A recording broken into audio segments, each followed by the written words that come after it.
पहिली तर माझी विनंती असणार आहे अध्यक्ष महोदय की पुढच्या वेळी इथे किमान एक पेपर लावेल एवढी तरी जागा करण्याकरता हे पुढे केलं पाहिजे। अशा प्रकारे आहे की सरळ एक पेपर देखील या ठिकाणी ठेवता येत नाही।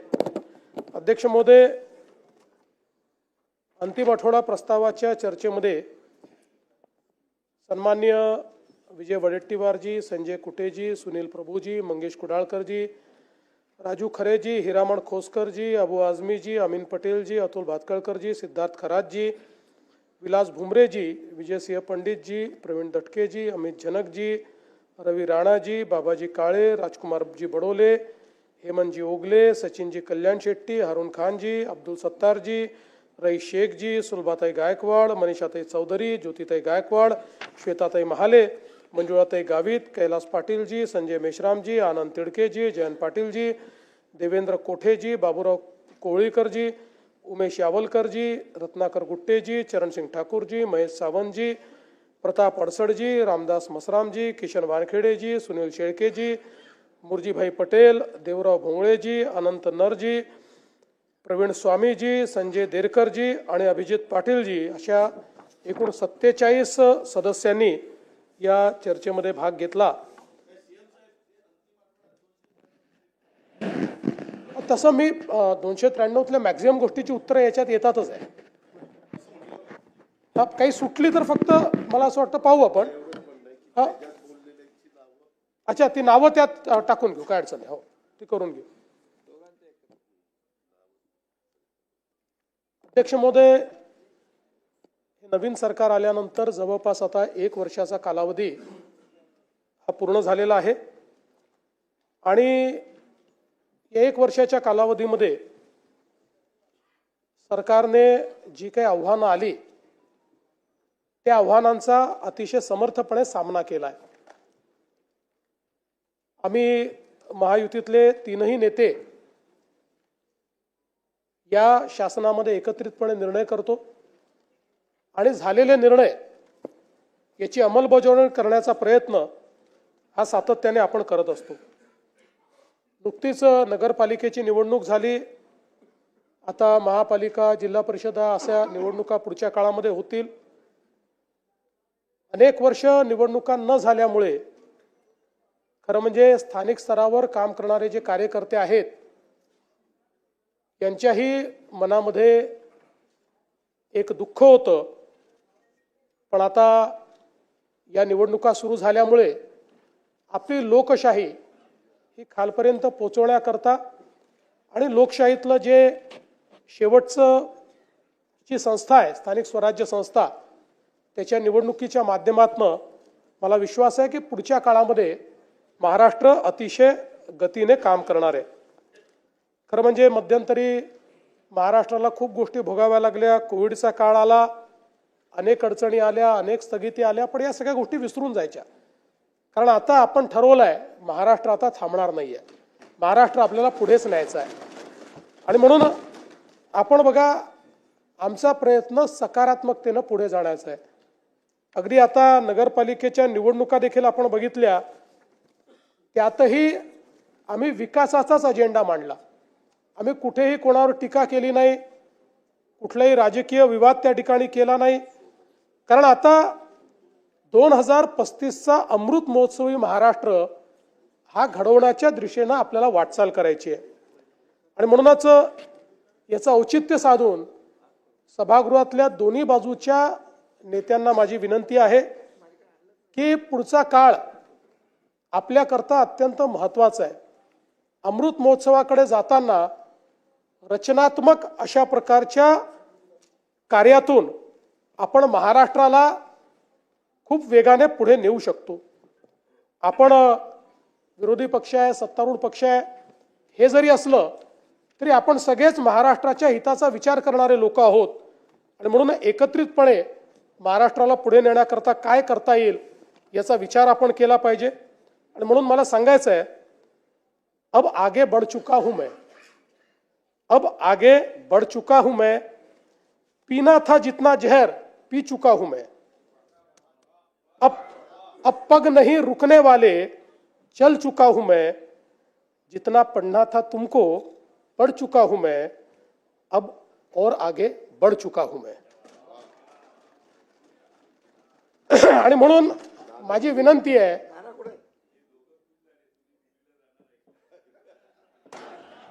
आगे म्हणजे नागपूर पासून मुंबई पर्यंत समृद्धी हायवेने, आणि म्हणून मला असं वाटतं की हा महाराष्ट्र अतिशय शक्तिशाली अशा प्रकारचं राज्य आहे. आता कुठलाही संभ्रम ठेवण्याची आवश्यकता नाही. 106 हुतात्म्यांनी तयार केलेला संयुक्त महाराष्ट्र, त्यामुळे कोणीही मनात शंका आणू नये की मुंबई महाराष्ट्रापासून वेगळी केली जाईल, मुंबई तोडली जाईल. कारण निवडणुका आल्या की अशा प्रकारची टीका होत असते. म्हणून या सभागृहामध्ये मी निश्चितपणे सांगतो की मुंबई कालही महाराष्ट्राची होती, आजही महाराष्ट्राची आहे, आणि जोपर्यंत चंद्र आणि सूर्य आहे तोपर्यंत ती महाराष्ट्राचीच राहील. आणि आपले दैवत छत्रपती शिवरायांनी जो मार्ग आपल्याला दाखवला, भारतरत्न डॉक्टर बाबासाहेब आंबेडकरांनी जो मार्ग आपल्याला दाखवला, त्या संविधानाच्या मार्गाने आणि छत्रपती शिवरायांच्या तत्वानेच या ठिकाणी आपला महाराष्ट्र चालत राहील.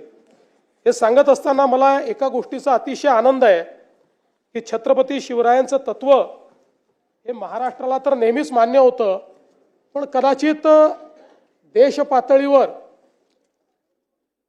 अनेक संभ्रम त्या संदर्भात कदाचित होते. आणि म्हणून आपल्याला कल्पना आहे की सीबीएसईच्या पुस्तकांमध्ये यापूर्वी मराठा साम्राज्यावर, हिंदवी स्वराज्यावर, छत्रपती शिवाजी महाराजांवर एक पॅरेग्राफ होता, आणि मुघलांचा इतिहास हा 17 पानं होता. पण आता हा इतिहास बदलला आहे, आणि आता सीबीएसईने नवीन पुस्तकामध्ये या ठिकाणी छत्रपती शिवरायांचा आणि मराठा साम्राज्याचा 21 पानाचा इतिहास घेतलेला आहे. आपण हे पाहू शकतो, द राईज ऑफ मराठाज इथपासनं 21 पानं हा संपूर्ण भारतातला जो सर्वात समृद्ध आणि शौर्याचा आणि स्वाधीनतेचा इतिहास आहे तो आता केंद्र सरकारने घेतलेला आहे. म्हणून त्यांचेही मी या ठिकाणी मनापासून त्यांचे आभार मानतो. आणि अनेक लोकांनी शंकाही व्यक्त केली होती की आम्ही अनेक योजना सुरू केल्या, लाडकी बहीण योजना असेल, शेतकऱ्यांना मोफत विजेची योजना असेल. लोक म्हणायचे की निवडणुका झाल्या की या योजना बंद होतील. यातली कुठलीच योजना आम्ही बंद केलेली नाही. सर्व योजना सुरूच आहेत, आणि पुढेही संपूर्ण 5 वर्ष आमच्या या सगळ्या योजना सुरूच राहतील, हे देखील या ठिकाणी मी सांगतो. आता आपण महाराष्ट्राचं एक विजन डॉक्युमेंट तयार केलेलं आहे, आणि या विजन डॉक्युमेंटमध्ये 2047चा विकसित महाराष्ट्र कसा असेल या संदर्भातलं प्रत्येक विभागाचा रोडमॅप आपण तयार केलाय. त्यात 3 टप्पे आपण केले आहेत. 2030चा पहिला टप्पा, 2035चा दुसरा टप्पा आणि 2047चा तिसरा टप्पा. आणि मला विश्वास आहे की 2029-30च्या दरम्यान देशातली पहिली $1 ट्रिलियन इकॉनॉमी ही महाराष्ट्र असेल. त्या दृष्टीनं या ठिकाणी आपलं कार्य चाललंय. बसा, खाली बसा.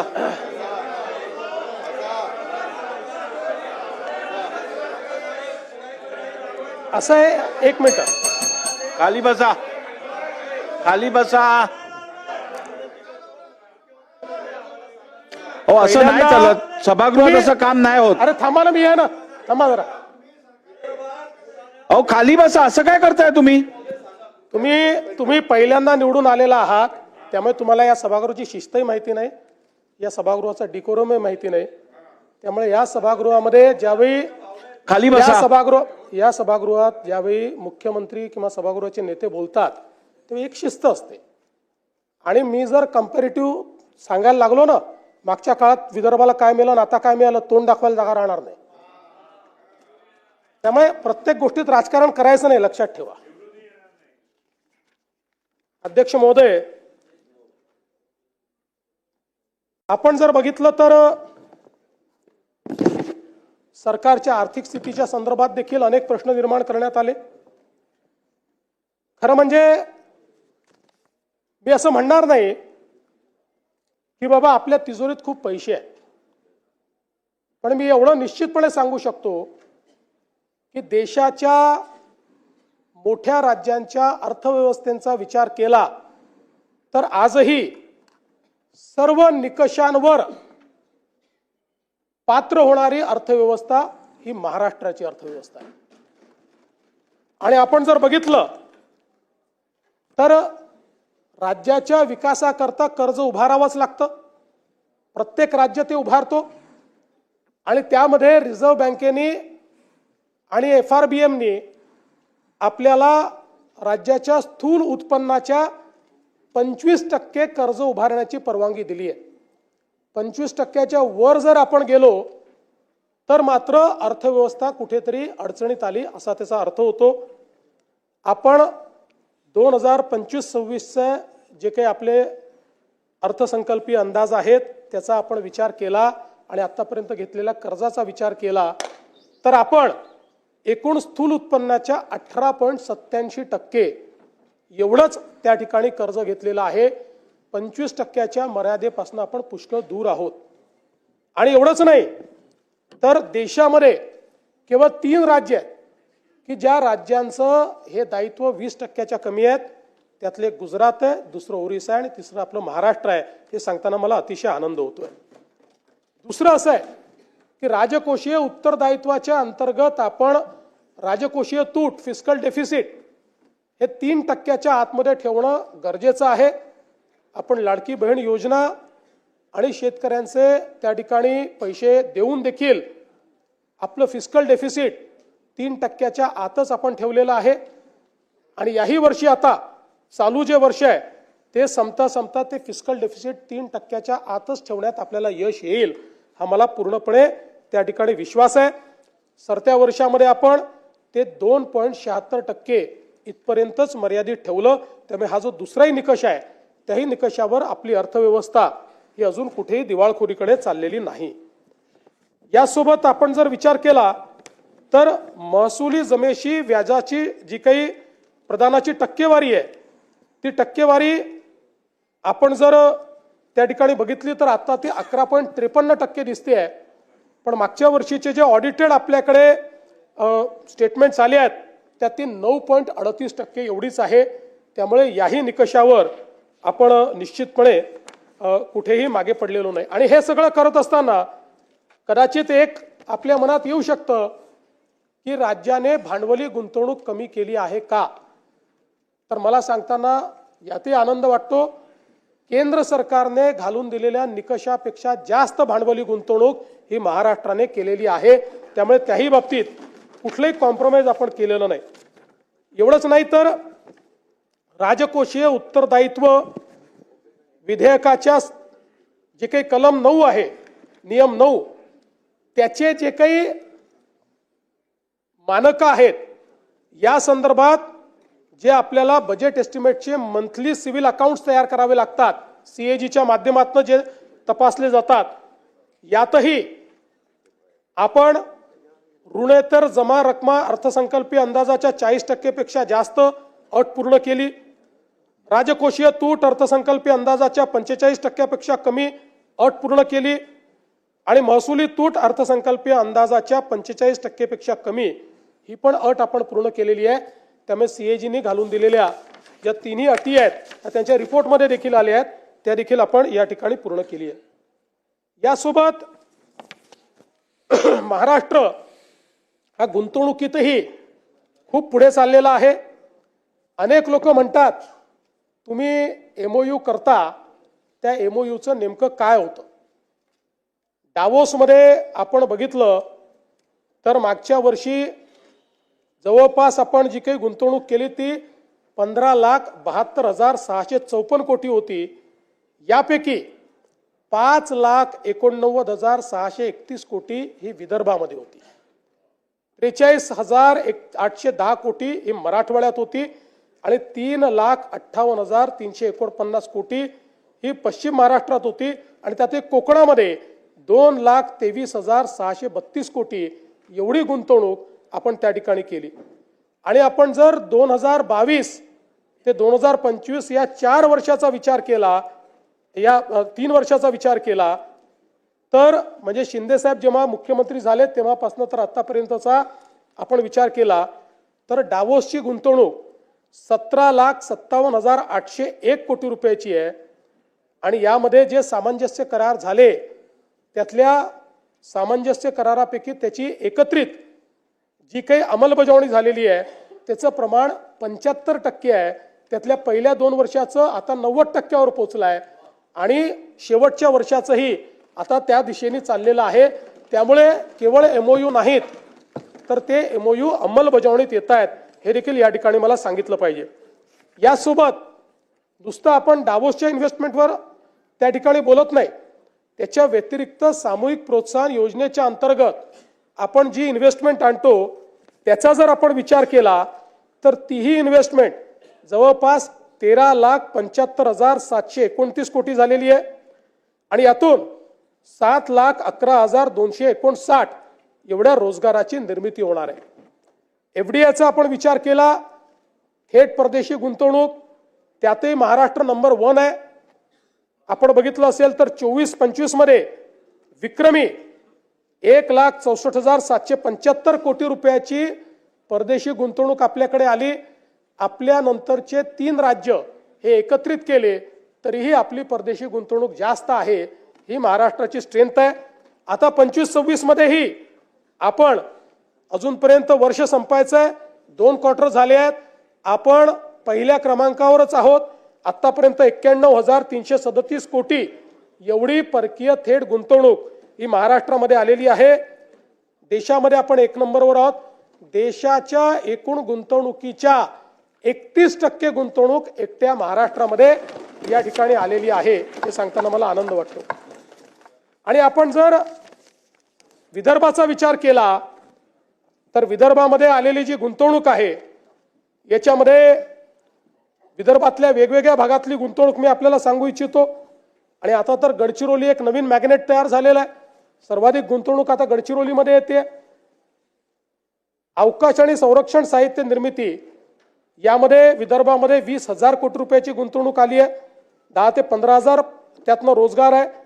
टेम्बो defence, Reliance infrastructure, Max aerospace, economic explosives, electronics उत्पादन आणि निर्मिती, सेमीकंडक्टर, सोलर पॅनल आणि मॉड्यूल याच्यामध्ये 1,55,000 कोटी रुपयाची गुंतवणूक आलेली आहे. 65,000 प्रत्यक्ष अप्रत्यक्ष रोजगार आहे. कंपन्यांची नावं आहे Avaada, Vardhan lithium, Waaree energy, power line Urja, Reliance, BSNL solar, artificial electronics, नोवोसिस आणि ज्युपिटर. आणि मला हे सांगितलं पाहिजे की आता यातल्या काहींचं प्रोडक्शनही सुरू झालेलं आहे आणि या सगळ्या कंपन्यांचं प्रोडक्शन सुरू झाल्यानंतर सोलर मॉड्यूल हा जो काही एक संवर्ग आहे यामध्ये विदर्भ देशात नंबर 1 होणार आहे सोलर मॉड्यूलमध्ये. त्यानंतर इलेक्ट्रिक वाहन निर्मिती याच्यामध्ये गुंतवणूक आली आहे 15,000 कोटी. रोजगार जवळपास 10,000 आहे. टेक्स्टाईलचं जे क्षेत्र आहे या क्षेत्रामध्ये 1,740 कोटी. ह्युसेंग इंडिया प्रायव्हेट लिमिटेड स्टील प्रकल्प जे आहे त्याच्यामध्ये जवळपास 2,10,000 कोटी रुपये, ज्यातनं प्रत्यक्ष अप्रत्यक्ष 1 लाखापेक्षा जास्त रोजगार तयार होईल. आणि याच्यामधली नावं देखील महत्वाची आहेत. JSW, ग्रेटा एनर्जी, वॉर्ब iron, Rashmi, PS steel, Suphalam metal, Suphalam industry, Kirtisagar metallurgy, Sumedh steel, Lloyd metals, icon Hariom, GR Krishna ferro, Surjagad Ispat, fine craft, गॅलंट इस्पात, राजुरी स्टील या कंपन्या आहेत. त्यानंतर कोल गॅसिफिकेशनमध्ये देशातली सगळ्यात मोठी इन्व्हेस्टमेंट ही विदर्भात आलेली आहे. जवळपास 70,000 कोटी रुपयाची इन्व्हेस्टमेंट आहे ज्याच्यामध्ये कोल गॅसिफिकेशन आणि डेरायव्हेटिव्ह देखील तयार होणार आहेत आणि 30,000 लोकांना या ठिकाणी त्यातनं रोजगार मिळणार आहे. मराठवाड्याचा जर आपण विचार केला तर मराठवाड्यामध्ये आपण DMIC सुरू केलं आणि त्यातनं आज देशाचं EV कॅपिटल म्हणून DMIC एकीकडे तयार होत आहे. त्यामध्ये इलेक्ट्रॉनिक उत्पादन निर्मिती, सेमीकंडक्टर, सोलर पॅनल आणि मॉड्यूल यामध्ये गुंतवणूक आलेली आहे 50,000 कोटी रुपयाची. जवळपास रोजगार 30,000चा त्याच्यामध्ये आहे. याच्यामध्ये LNK एनर्जी, गोदावरी, जुन्ना सोलर सिस्टीम, NPSPL, अथा ग्रुप, त्यासोबत JSW, नायडेक ग्लोबल यांनी इन्व्हेस्टमेंट केली आहे. आणि विशेषतः इलेक्ट्रिक वाहन निर्मिती यामध्ये आपल्याकडे संभाजीनगरला आणि मराठवाड्यामध्ये जी गुंतवणूक आली आहे ती 50,000 कोटी रुपयाची आलेली आहे. रोजगार जवळपास 40,000 त्यातनं तयार होणार आहे.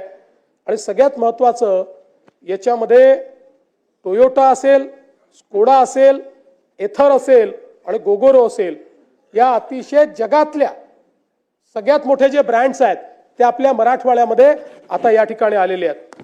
स्टील प्रकल्पामध्येही 5,000 कोटीची गुंतवणूक मराठवाड्यात आली आहे, ज्यामध्ये Bhagyalakshmi, rolling mills, meta rolls, Vasudha, Kalika steel, SRJ PTA आणि यासोबत कृषी क्षेत्रातही या ठिकाणी जवळपास 2,500 कोटी रुपयाची गुंतवणूक ही आलेली आहे, ज्याच्यामध्ये DDN, FCA, फायटोमॅक्स, येडेश्वरी, कीर्ती ऑइल अशा प्रकारचे वेगवेगळे जे उद्योग आहेत.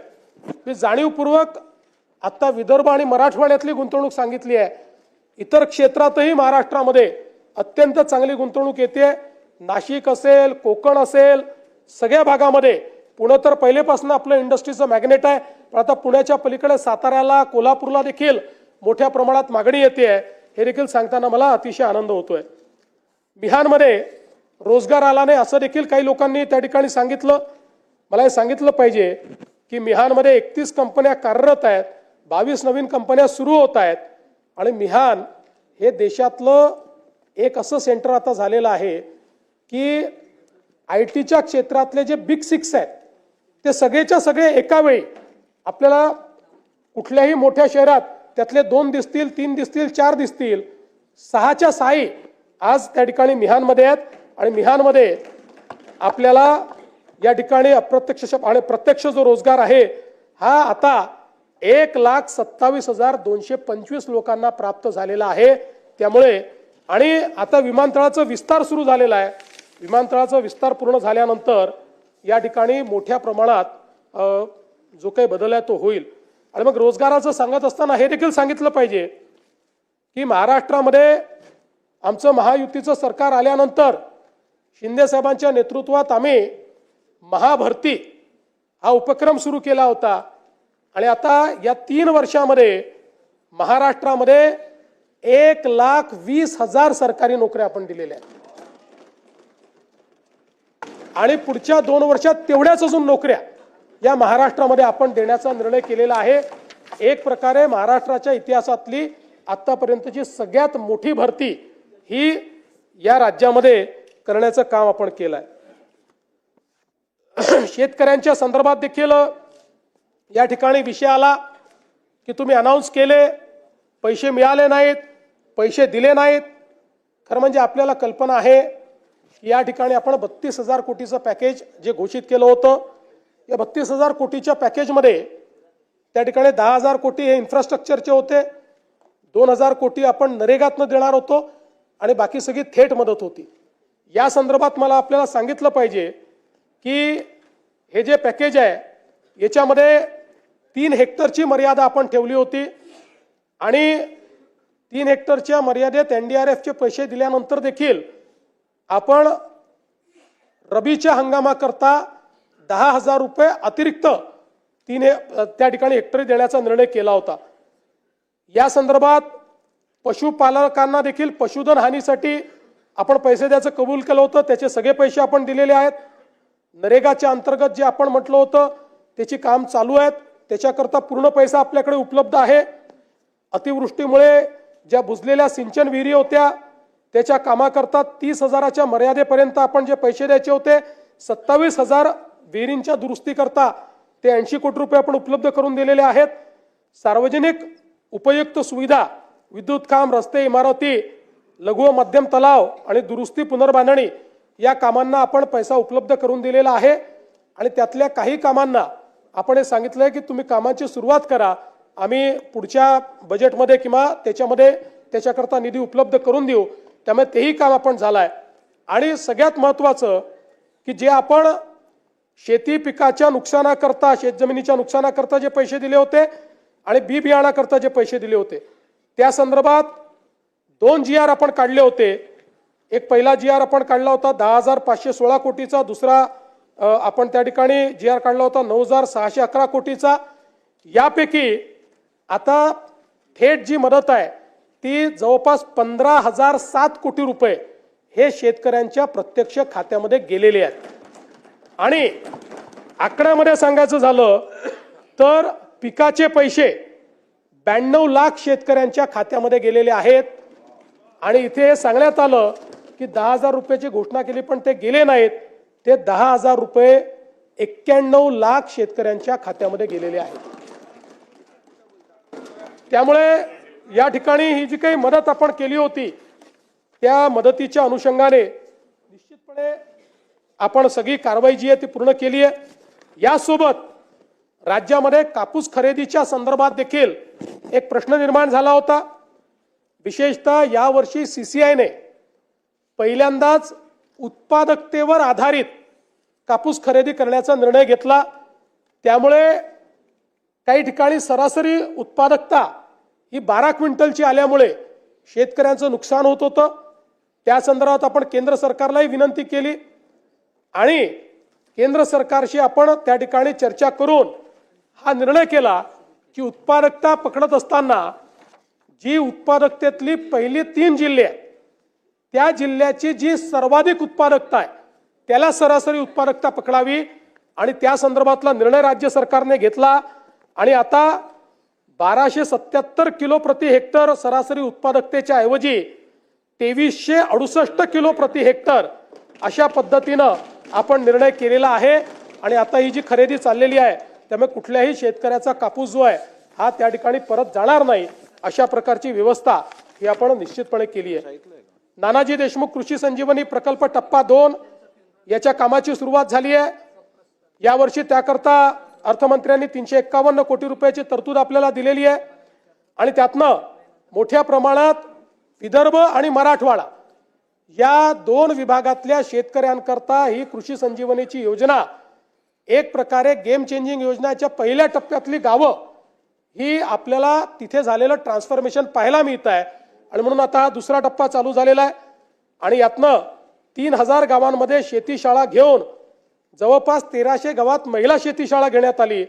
आणि जवळपास 1,44,000 जे वैयक्तिक शेतकऱ्यांनी अर्ज वेगवेगळ्या योजनांकरता दिले होते त्यालाही पूर्णपणे मान्यता ही देण्यात आलेली आहे.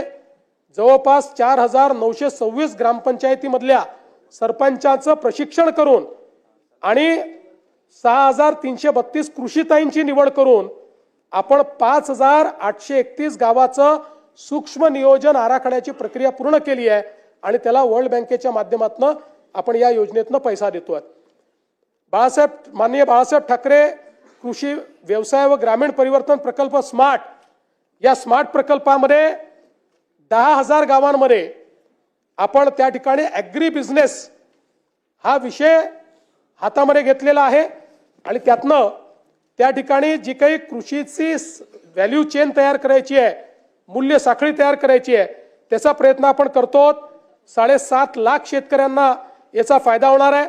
आणि या अंतर्गत मायक्रो प्रोसेसिंग असेल, गोदाम असेल, प्रक्रिया उद्योग असेल, मिल्स असतील, अवजार बँक असतील. आणि मला सांगताना आनंद वाटतो की एकीकडे हा प्रकल्प आहे जागतिक बँकेचा आणि दुसरीकडे मॅग्नेट प्रकल्प आहे की ज्याच्यामध्ये आपण ॲग्री बिझनेसचा दुसरा प्रकल्प आहे ज्यात FPOला आपण ट्रेनिंग देतोय. याचा परिणाम असा आहे की मध्यंतरीच्या काळात आम्ही काही FPOंची इंटरॅक्शन केलं, त्यातल्या एका FPOने आता जवळपास 100 कोटीची उलाढाल ही त्या ठिकाणी पूर्ण केलेली आहे. आणि म्हणून मायक्रो प्रोसेसिंगमध्ये आता मोठ्या प्रमाणात हे कार्य देखील आपल्या राज्यात चाललेलं आहे. हे सगळं करत असताना आमच्या शेतकऱ्यांना त्या ठिकाणी मोफत वीज देण्याचा आपण निर्णय केला होता. मला सांगताना आनंद वाटतो की आपण राज्याच्या या योजनेकरता 26,681 कोटी रुपये हे खर्च करतो आहोत आणि शेतकऱ्यांना मोफत वीज देतो आहोत. म्हणजे जे 26,000 कोटी रुपये हे कदाचित त्यातले सगळे नाही पण पोर्शन हा शेतकऱ्यांकडून आपण घेतला असता, आज त्यांना मोफत वीज मिळते आहे आणि त्याकरता राज्य सरकारने पुढाकार घेतलाय. यासोबत आपल्याला कल्पना आहे की देशातला नव्हे तर एशियातला सगळ्यात मोठा डिस्ट्रीब्युटेड अशा प्रकारचा सौर वीज पुरवठ्याचा कार्यक्रम आपण हातामध्ये घेतला. 16,000 मेगावॅट आपण ऊर्जा निर्मिती करतोय. महाराष्ट्र पहिलं राज्य आहे. शेतकऱ्यांकरता वेगळी त्या ठिकाणी वीज पुरवठा कंपनी आपण तयार केलेली आहे. या कंपनीच्या अंतर्गत 16,000 मेगावॅट सौर ऊर्जा आपण निर्मित करतो आणि मला सांगताना आनंद वाटतो की याच्यामध्ये आतापर्यंत जवळपास 3,000 मेगावॅट तर पूर्ण झालेली आहे आणि वेगवेगळ्या स्टेजला असलेल्या ज्या काही आपल्या योजना आहेत त्याचा विचार केला तर यामध्ये या 16,000 मेगावॅट पैकी किमान 12 ते 13,000 मेगावॅट वीज ही आपण 2026च्या डिसेंबर पर्यंत त्या ठिकाणी तयार करू शकू. खरं तर पूर्ण 16,000 झाली असती पण मॉड्यूल्सच्या शॉर्टेजमुळे काही आपल्याला कालावधी त्या ठिकाणी लागतोय आणि जवळपास हे सगळे प्रकल्प जे आहेत यामुळे मोठ्या प्रमाणात फायदा होणार आहे. खरं तर यासोबत आपण जर बघितलं तर यातनं फायदा काय आहे? यातनं शेतकऱ्याला दिवसा वीज मिळणार आहे. वीज खरेदीमध्ये जो काही आपल्या वीज कंपनीला तर 8 रुपयांनी वीज खरेदी करावी लागायची आणि 8 रुपयांनी वीज खरेदी केल्यानंतर आपण ₹1.25 ₹1.5 घ्यायचो. आता तोही घेत नाही आपण. आता त्या खरेदीमध्ये आपल्या वीज वितरण कंपनीलाही 10,000 कोटी रुपयाची बचत होणार आहे. AT&C लॉसेस कमी होणार आहेत. शासनाची जी सबसिडी आहे क्रॉस सबसिडीतली त्याचं 5,500 कोटी रुपयाचं दादा त्याचंही बचत होणार आहे आणि सगळ्यात महत्त्वाचं कार्बन उत्सर्जनामध्ये मोठ्या प्रमाणात कपात होणार आहे. मी सहज एक थंब रूल पाहत होतो की 16,000 मेगावॅट कोळशाची जी ऊर्जा आहे या ऊर्जेनं जेवढं CO2 एमिशन होतं ते एमिशन जर आपल्याला मिटिगेट करायचं असेल तर किती झाडं लागतील? ते जर आपल्याला करायचं असेल 250 कोटी झाडं लावावी लागतील. आता या सौर ऊर्जेच्या कार्यक्रमामुळे 16,000 मेगावॅट जर आपण वीज तयार केली तर 250 कोटी झाडांचं मिटिगेशन हे आपण या योजनेच्या माध्यमातून करतोय. म्हणजे वेगळ्या पद्धतीनं 250 कोटी झाडं लावले असं आपण त्या ठिकाणी क्लेम करू शकतो. हा तर तिथं लावणारच आहोत. तर या दृष्टीने ही एक अत्यंत महत्त्वाची अशा प्रकारची योजना आहे आणि मला हेही सांगितलं पाहिजे की आज आपण ऊर्जा क्षेत्रामध्ये खूप वेगवेगळ्या प्रकारचे जे काही प्रयोग केले त्यामुळे गेल्या 2 वर्षामध्ये ऊर्जा क्षेत्रातले 21 पुरस्कार हे महाराष्ट्राला मिळालेले आहेत आणि सगळे प्रेस्टिजियस पुरस्कार आहेत. त्याची यादी माझ्याकडे आहे. सगळे इंटरनॅशनल आणि नॅशनल पातळीचे 21 पुरस्कार आपल्याला मिळालेले आहेत. मला सांगताना आनंद वाटतो की स्वातंत्र्यापासून तर 2022 पर्यंत 75 वर्षामध्ये आपली कॉन्ट्रॅक्च्युअल कॅपॅसिटी ही 37,000 मेगावॅटची होती आणि गेल्या 2 वर्षामध्ये आपण ॲडिशनल कॉन्ट्रॅक्च्युअल कॅपॅसिटी तयार केली आहे 45,000 मेगावॅटची. त्यामुळे 2030 मध्ये कारण आपल्याला $1 ट्रिलियन इकॉनॉमी तयार करायची असेल वीज सगळ्यात महत्त्वाची आहे. आता 2030 साली आपल्याकडे जी क्षमता असेल कॉन्ट्रॅक्च्युअल स्थापित क्षमता जास्त असेल आपल्याला आपण जी आपण विकत घेणार आहोत महाजेनकोकडनं असेल किंवा इतरकडनं असेल ती असणार आहे 82,000 मेगावॅट आणि या 82,000 मेगावॅटमध्ये 36,000 मेगावॅट ही हरित ऊर्जा असणार आहे. म्हणजे आपण 52% 2030 साली आपलं जे काही ऊर्जा आपली असेल ही त्या ठिकाणी हरित ऊर्जा असेल आणि हे सगळं करत असताना कॉन्ट्रॅक्च्युअल कॅपॅसिटीमध्ये सगळ्यात कमी दर देशामध्ये हा महाराष्ट्राला मिळालाय.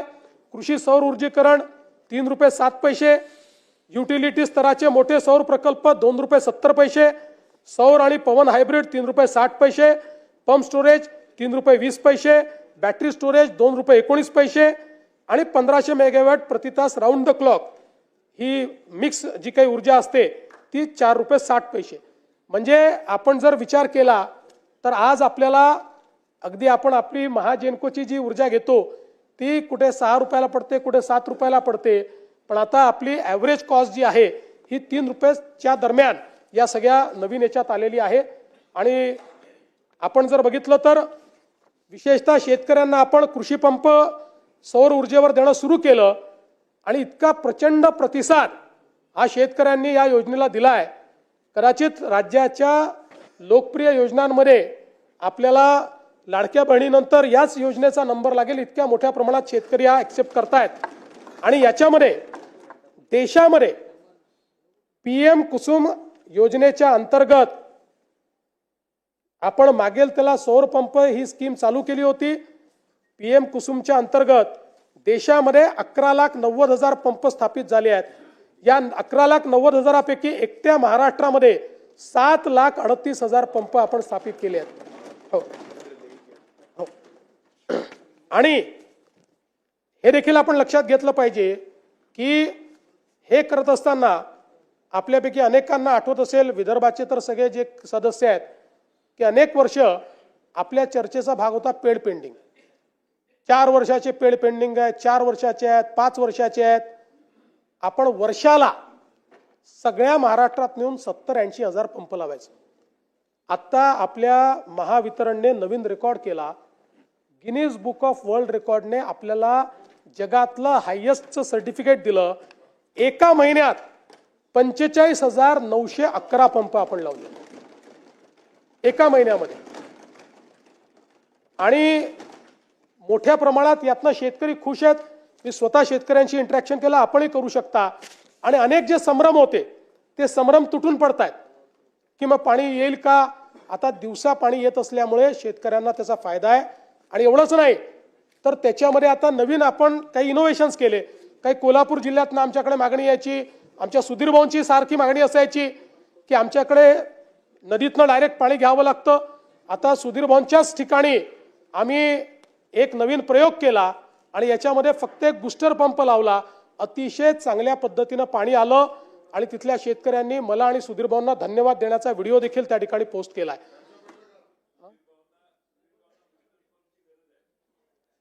सुधीर भाऊ स्वतःच एक बूस्टर पंप आहे. अध्यक्ष महोदय, खरं म्हणजे अनेक गोष्टी या ठिकाणी सांगता येतील, पण एक महत्वाची गोष्ट मात्र मला या निमित्ताने सांगितली पाहिजे की महाराष्ट्र एक अजून नवीन रेकॉर्ड हा या ठिकाणी करतो आहे. आणि तो म्हणजे पंप स्टोरेजच्या संदर्भात. आपल्याला माहिती आहे पंप स्टोरेज एक अशी योजना आहे की ज्याच्यामध्ये मोठ्या प्रमाणात आपण काम करून राहिलो आहोत. पंप स्टोरेजमुळे रिन्युएबल एनर्जी आपल्याला मिळते.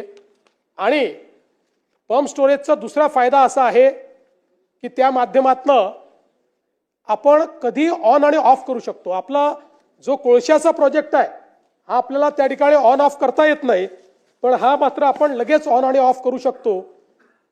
जगामध्ये अशी मान्यता आहे की जर ग्रीड स्टॅबिलाइज करायची असेल तर त्या ग्रीडमध्ये 25% हे पंप स्टोरेज आलं पाहिजे. आपल्या असं लक्षात आलं की महाराष्ट्र हा वेस्टर्न घाटमुळे एक असं राज्य आहे की ज्या ठिकाणी पंप स्टोरेजची खूप मोठी क्षमता आहे. आणि त्यासोबत देशातले सर्वात जास्त मोठे प्रकल्प डॅम्स हे महाराष्ट्रात आहे. ते लिव्हरेज करून आपण एक नवीन पंप स्टोरेजची पॉलिसी आणली. मला सांगताना आनंद वाटतो की आपण महाराष्ट्राचीच ग्रीड नाही, देशाची ग्रीड स्टॅबिलाइज करण्याकरता यातनं आता आपण उत्पादन करणार आहे. आत्तापर्यंत महाराष्ट्रामध्ये 76,000 मेगावॅटचे पंप स्टोरेजचे आपण त्या ठिकाणी करार केलेले आहेत.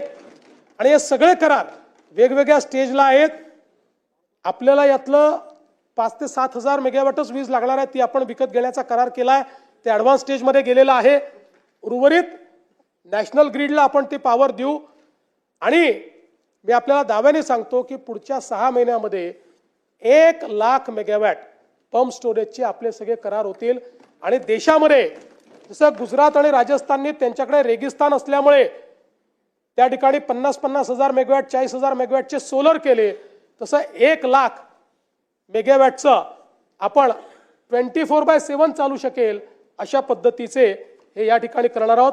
आणि हे करत असताना आपण विजेचे दर देखील आता कमी केले आहेत. त्याची आता माहिती देऊन मी आपला अधिक वेळ घेत नाही, पण या संदर्भातही पुढचे 5 वर्ष, गेले 15-20 वर्ष जवळपास आपले विजेचे दर हे दरवर्षी 9% वाढायचे, दरवर्षी 9%. आता पुढचे 5 वर्ष दरवर्षी 2% कमी होणार आहेत. आणि आपल्याला कधी कधी असं ऐकायला मिळतं की या महिन्यात आमचं बिल वाढून आलं, तर त्याच्यामध्ये एक आपल्याला स्पष्टीकरण देऊ इच्छितो की आपलं जे फ्युएल समायोजन आहे हे पूर्वी वर्षाच्या शेवटी व्हायचं. आता MERCने निर्णय दिलाय की ते त्या महिन्यातच करायचं. आणि म्हणून आपण जर विचार केला तर जुलैमध्ये 30 पैशांनी आपलं बिल कमी झालं, ऑगस्टमध्ये 40 पैशांनी बिल वाढलं, मग पुन्हा मध्यंतरी 1 महिन्यात ते कमी झालं. त्यामुळे त्या महिन्यातच समायोजन होतं. बिल जेव्हा कमी होतं त्यावेळेस कोणीच म्हणत नाही, कोणाच्या नजरेतही येत नाही, पण वाढलं 10-20 पैसे तर ते नजरेत येतं, ते साहजिक आहे. अध्यक्ष महोदय, या निमित्ताने कर्जमाफीच्या संदर्भातला मुद्दा देखील या ठिकाणी आला आणि राज्य सरकारने हे कमिटमेंट केलेलं आहे. हे खरं आहे की आता आपल्यावर जो काही अतिवृष्टीचा ताण आला त्यामुळे थोडंसं बजेट आपलं अडचणीत आहे. या सगळ्या गोष्टी असल्या तरी शेतकऱ्यांना कर्जमाफी द्यायची या संदर्भात आपण निर्णय हा घोषित केलेला आहे. त्या संदर्भात एक समिती आपण तयार केली आहे की कुठल्याही परिस्थितीत कर्जमाफीचा फायदा हा शेतकऱ्याला झाला पाहिजे, तो बँकांना होऊ नये. आणि कर्जमाफी झाल्यानंतर आपण बघा, आता एक प्रकारे ही परिस्थिती पण कुठेतरी विचारणीय आहे की आपण 17ला कर्जमाफी केली, आपण 20ला कर्जमाफी केली, तरीही आपला शेतकरी हा आज कर्जमाफी मागतोय. याचा अर्थ कुठेतरी आपल्या नियोजनात अडचण आहे, आपल्या कर्जमाफीतही आणि आपल्या एकूण शेतकऱ्याच्या परिस्थितीतही आहे. आणि म्हणून एकदम याच्यावर उपाययोजना येणार नाही, पण हळूहळू टप्प्याटप्प्यानं काय उपाययोजना करता येतील आणि मग त्या उपाययोजनेतला एक भाग म्हणून कर्जमाफी, अशा पद्धतीनं ही समिती काम करते. आणि आपण ज्याप्रमाणे घोषित केलं आहे की 1 जुलैपर्यंत आपण ही जी काही कर्जमाफीची आपली योजना काय असेल या योजनेच्या संदर्भातले सगळी घोषणा आपण त्या ठिकाणी करू, हे देखील या निमित्ताने या सभागृहाला मी सांगू इच्छितो. राज्यातल्या सिंचनाच्या संदर्भात देखील मला सांगितलं पाहिजे. विशेषतः सिंचनाच्या अनुशेषाच्या संदर्भात आपण वर्षानुवर्ष चर्चा करतोय. साधारणपणे ज्यावेळेस इंडिकेटर बॅकलॉग समितीने विदर्भ आणि मराठवाड्याचा सिंचनाचा अनुशेष काढला होता त्यावेळी तो 13,83,000 हेक्टरचा होता. 13,83,000 हेक्टरचा. आता या 13,83,000 हेक्टरपैकी 13,34,000 हेक्टरचा अनुशेष संपवलेला आहे. आता फक्त 50,000 एकराचा, 49,000 एकराचा राहिलेला आहे, 49,000. आणि तो कुठे राहिला आहे? साधारण आपण जर विचार केला तर तो 3च जिल्ह्यांमध्ये राहिलेला आहे, अकोला, बुलढाणा आणि हिंगोली. कारण हिंगोली हा वेगळा जिल्हा, म्हणजे त्याचं अनुशेष वेगळ्याने आपण 3 वर्षापूर्वी कॅल्क्युलेट करा, 2019 साली कॅल्क्युलेट केला. याच्यामध्ये आपण जर विचार केला तर आता अकोल्याचा विचार केला तर अकोल्यामध्ये 14,530 हेक्टरचा अनुशेष बाकी आहे. त्याच्या अगेन्स्ट आपले जे प्रकल्प आता पूर्ण होत आहेत, जे 2026 मध्ये काही आणि 27 जूनपर्यंत सगळे हे पूर्ण होतील, तर त्यामध्ये 14,530च्या ऐवजी 19,335 एवढी सिंचन क्षमता आपली पूर्ण होईल. त्यामुळे अकोल्याचा संपूर्ण अनुशेष हा त्या ठिकाणी संपवून त्याच्यापेक्षा जास्त आपण सिंचन क्षमता निर्माण करतो. आणि बुलढाण्याचा जो अनुशेष आहे तो 29,000 हेक्टरचा आहे. आपण त्याच्या अगेन्स्ट जे आता 4 प्रकल्पाची कामं घेतलेली आहेत त्याच्यामध्ये 29,000च्या अगेन्स्ट 1,68,000 हेक्टरची सिंचन क्षमता तयार करतो. त्यामुळे साधारणपणे आता हे जे काही पॉइंट म्हणजे 49,000 हेक्टरचं जे काही अनुशेष राहिलेला आहे हा पूर्ण करून त्याच्या पलीकडे आपण आता सिंचन क्षमता निर्माण करू. आणि मला हे देखील सांगितलं पाहिजे की आता समजा विदर्भाचा आपण विचार केला तर विदर्भामध्ये 485 प्रकल्प आहेत, ज्यातनं एकूण 22.31 लक्ष ज्याची सिंचन क्षमता आहे. यापैकी बळीराजा वगैरे सारख्या योजना आणून आपण आता 771 प्रकल्प पूर्ण केलेले आहेत. आता जे काही राहिलेले प्रकल्प आहेत ते 74 प्रकल्प आहेत. हे 74 बांधकामाधीन प्रकल्प जे आहेत यामध्ये 7.66 लक्ष हेक्टर सिंचन क्षमता तयार होणार आहे, ज्यामध्ये बुलढाणा जिल्ह्यातील जिगाव प्रकल्प अत्यंत महत्वाचा आहे. 1.52 लाख हेक्टर सिंचन क्षमता. आमचे संजय कुटेजी आणि संचेतीजी याचा सारखा त्या ठिकाणी पाठपुरावा करत असतात आणि म्हणून मला सांगताना आनंद वाटतो की आमच्या टप्प्यात हा प्रकल्प आलाय असं लक्षात आलं. केंद्र सरकारने पैसे दिले, आपण लगेच वर्षभरात तो कंप्लीट करू शकतो आणि म्हणून आपण या वर्षी त्याला 2399 कोटी रुपये दिले आहेत एका प्रकल्पाला. त्यामुळे आता याचं काम आपण हे पूर्ण करू आणि या एका प्रकल्पामुळे बुलढाणा जिल्हा अनुशेषातनं अधिशेषात जाणार आहे आणि विदर्भाचा अनुशेष हा दूर होणार आहे. यासोबत आपण जर बघितलं तर पूर्व विदर्भाची जी जीवन रेखा म्हणतो आपण, गोसीखुर्द प्रकल्प, आपल्याला माहिती आहे की गोसीखुर्दची सगळी कामं आपण जवळपास पूर्ण केली, पण मग त्याच्यात आपण काही वाढीव कामं घेतली, काही वाढीव योजना त्याच्यामध्ये घेतल्या. त्या योजना देखील आता काम आपण चालू केलंय. जवळपास त्या सगळ्या योजना मिळून 2,54,000 म्हणजे 2.54 लक्ष एवढी सिंचन क्षमता तयार होणार आहे. त्यातली 2.9 लक्ष ही आता ऑलरेडी निर्माण झालेली आहे आणि उर्वरित जी आहे ती करण्याच्या दृष्टीनं जी काही निधीची आवश्यकता होती 1555 कोटी रुपये त्याला देखील आपण दिलेले आहेत. त्यामुळे जून 27 पर्यंत त्याचंही काम पूर्ण होईल. अर्थात आता अजून काही मागण्या त्या गोसीखुर्दवर आमच्याकडे आलेल्या आहेत, पण त्याला आता नवीन प्रकल्प ट्रीट केला जाईल, नाहीतर मग हे मारुतीच्या शेपटीसारखं कधीच संपणार नाही. पण आहे जो डिझाईन प्रकल्प आहे तो मात्र आपण आता कंप्लीट त्या ठिकाणी संपवणार आहोत.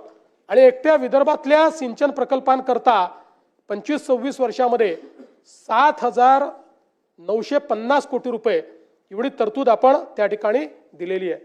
मला हेही सांगताना आनंद वाटतो की सन 2023-24 मध्ये सिंचन क्षेत्रात सर्वोत्कृष्ट काम केल्याबद्दल महाराष्ट्राला केंद्र सरकारने पुरस्कार दिलेला आहे. आमचे विखे पाटील साहेब गेले होते तिथे तो पुरस्कार घेण्याकरता आणि हा सर्वोच्च पुरस्कार आहे देशातला सिंचनाचा, तो महाराष्ट्राला मिळाला आहे. यासोबत विदर्भाचं भाग्य बदलणारा जो आमचा वैनगंगा नळगंगा प्रकल्प आहे, ज्यातनं 4,04,000 हेक्टर जमीन ओलिताखाली म्हणजे जवळपास 10,26,000 एकर जमीन ही ओलिताखाली येणार आहे. या प्रकल्पाच्या सगळ्या मान्यता आम्ही फायनल केलेल्या आहेत. याचं डिझाईन, ड्रॉइंग, DPR आता हा या महिन्याच्या शेवटी SLTAC कडे जाणार आहे. त्याच्यानंतर SLTAC ला 15 ते 20 दिवस लागतील आणि मग MMRDA ने MWRRA ने अट टाकली होती की अंतिम आराखडा झाल्यानंतर आमची परवानगी घ्यावी, त्यामुळे त्यांच्याकडे जाईल. साधारणपणे फेब्रुवारी 2026 पर्यंत यातल्या सगळ्या मान्यतेच्या प्रक्रिया पार पाडतील आणि त्यानंतर प्रत्यक्ष काम करण्याकरता ॲक्विजिशन आणि टेंडर याचं काम हे सुरू होईल. जवळपास 1,00,000 कोटी रुपयाचा हा प्रकल्प आहे आणि हा प्रकल्प विदर्भाचं ची भाग्यरेषा पूर्ण बदलणार आहे. विदर्भातला जेवढा दुष्काळी भाग आहे त्या भागाला पूर्णपणे या ठिकाणी हिरवा करणारा अशा प्रकारचा प्रकल्प आहे. यासोबत आपल्याला कल्पना आहे की आपण त्या ठिकाणी कोकणातनं गोदावरीच्या खोऱ्यामध्ये 55 TMC पाणी आणायचं आहे. त्या संदर्भात मराठवाड्यामध्ये पाणी वळवण्याच्या संदर्भात सविस्तर प्रकल्प अहवालाचं काम अंतिम टप्प्यात आहे आणि मार्च 26 पर्यंत ते काम पूर्ण होऊन त्यालाही MWRRA ची मान्यता आम्ही घेऊ आणि त्याच्यानंतर त्याचंही काम पूर्ण करू. त्यातनं आपला मराठवाडा जो आहे तो त्या ठिकाणी दुष्काळमुक्त होणार आहे. आणि यासोबत मला हे देखील सांगितलं पाहिजे, दमणगंगा एकदरे गोदावरी, दमणगंगा वैतरणा गोदावरी, नारपार गिरणा हे जे प्रकल्प आहेत या सगळ्या प्रकल्पांना आपण त्या ठिकाणी मान्यता देऊन काहींचे टेंडर निघालेले आहेत, काही टेंडर स्टेजवर आहेत आणि त्यातनंही मोठ्या प्रमाणात या ठिकाणी 2.41 लाख हेक्टर इतकी जमीन ओलिताखाली येणार आहे। यासोबत आपण वर्ल्ड बँकेच्या माध्यमातून फ्लड डायव्हर्जनचा प्रकल्प तयार केलेला आहे, तोही आता अंतिम टप्प्यामध्ये आहे। त्यातला पहिला जो पोर्शन आहे त्याचं टेंडरही निघालाय, दुसऱ्या पोर्शनचं अजून फायनल डिझाईन तयार होत आहे, ज्यामध्ये जवळपास कोल्हापूर आणि सांगली इथलं जे फ्लडचं पाणी आहे हे फ्लडचं पाणी आपण डायव्हर्ट करणार आहोत। आणि आपल्याला ऐकून आश्चर्य वाटेल, वर्ल्ड बँकेच्या सिम्युलेशन स्टडीमध्ये असं लक्षात आलं, दरवर्षी फ्लडचं वाहून जाणारं पाणी हे 100 TMC आहे। 100 TMC पाणी वाहून जातं, त्यातलं 30-35 TMC आपण त्यातलं डायव्हर्ट करू शकतो। ते डायव्हर्ट करून उजनीपर्यंत आणायचं, पश्चिम महाराष्ट्रातले जे काही दुष्काळी तालुके आहेत आणि उजनीतनं पुन्हा मराठवाड्यातले लगतचे जे तालुके आणि जिल्हे आहेत त्याच्यामध्ये पाणी न्यायचं, अशा प्रकारचा हा फ्लड डायव्हर्जनचा प्रोजेक्ट आहे। वर्ल्ड बँकेने याला सगळ्या प्रकारची मान्यता दिली आहे, त्याला निधी देखील वर्ल्ड बँक देतोय।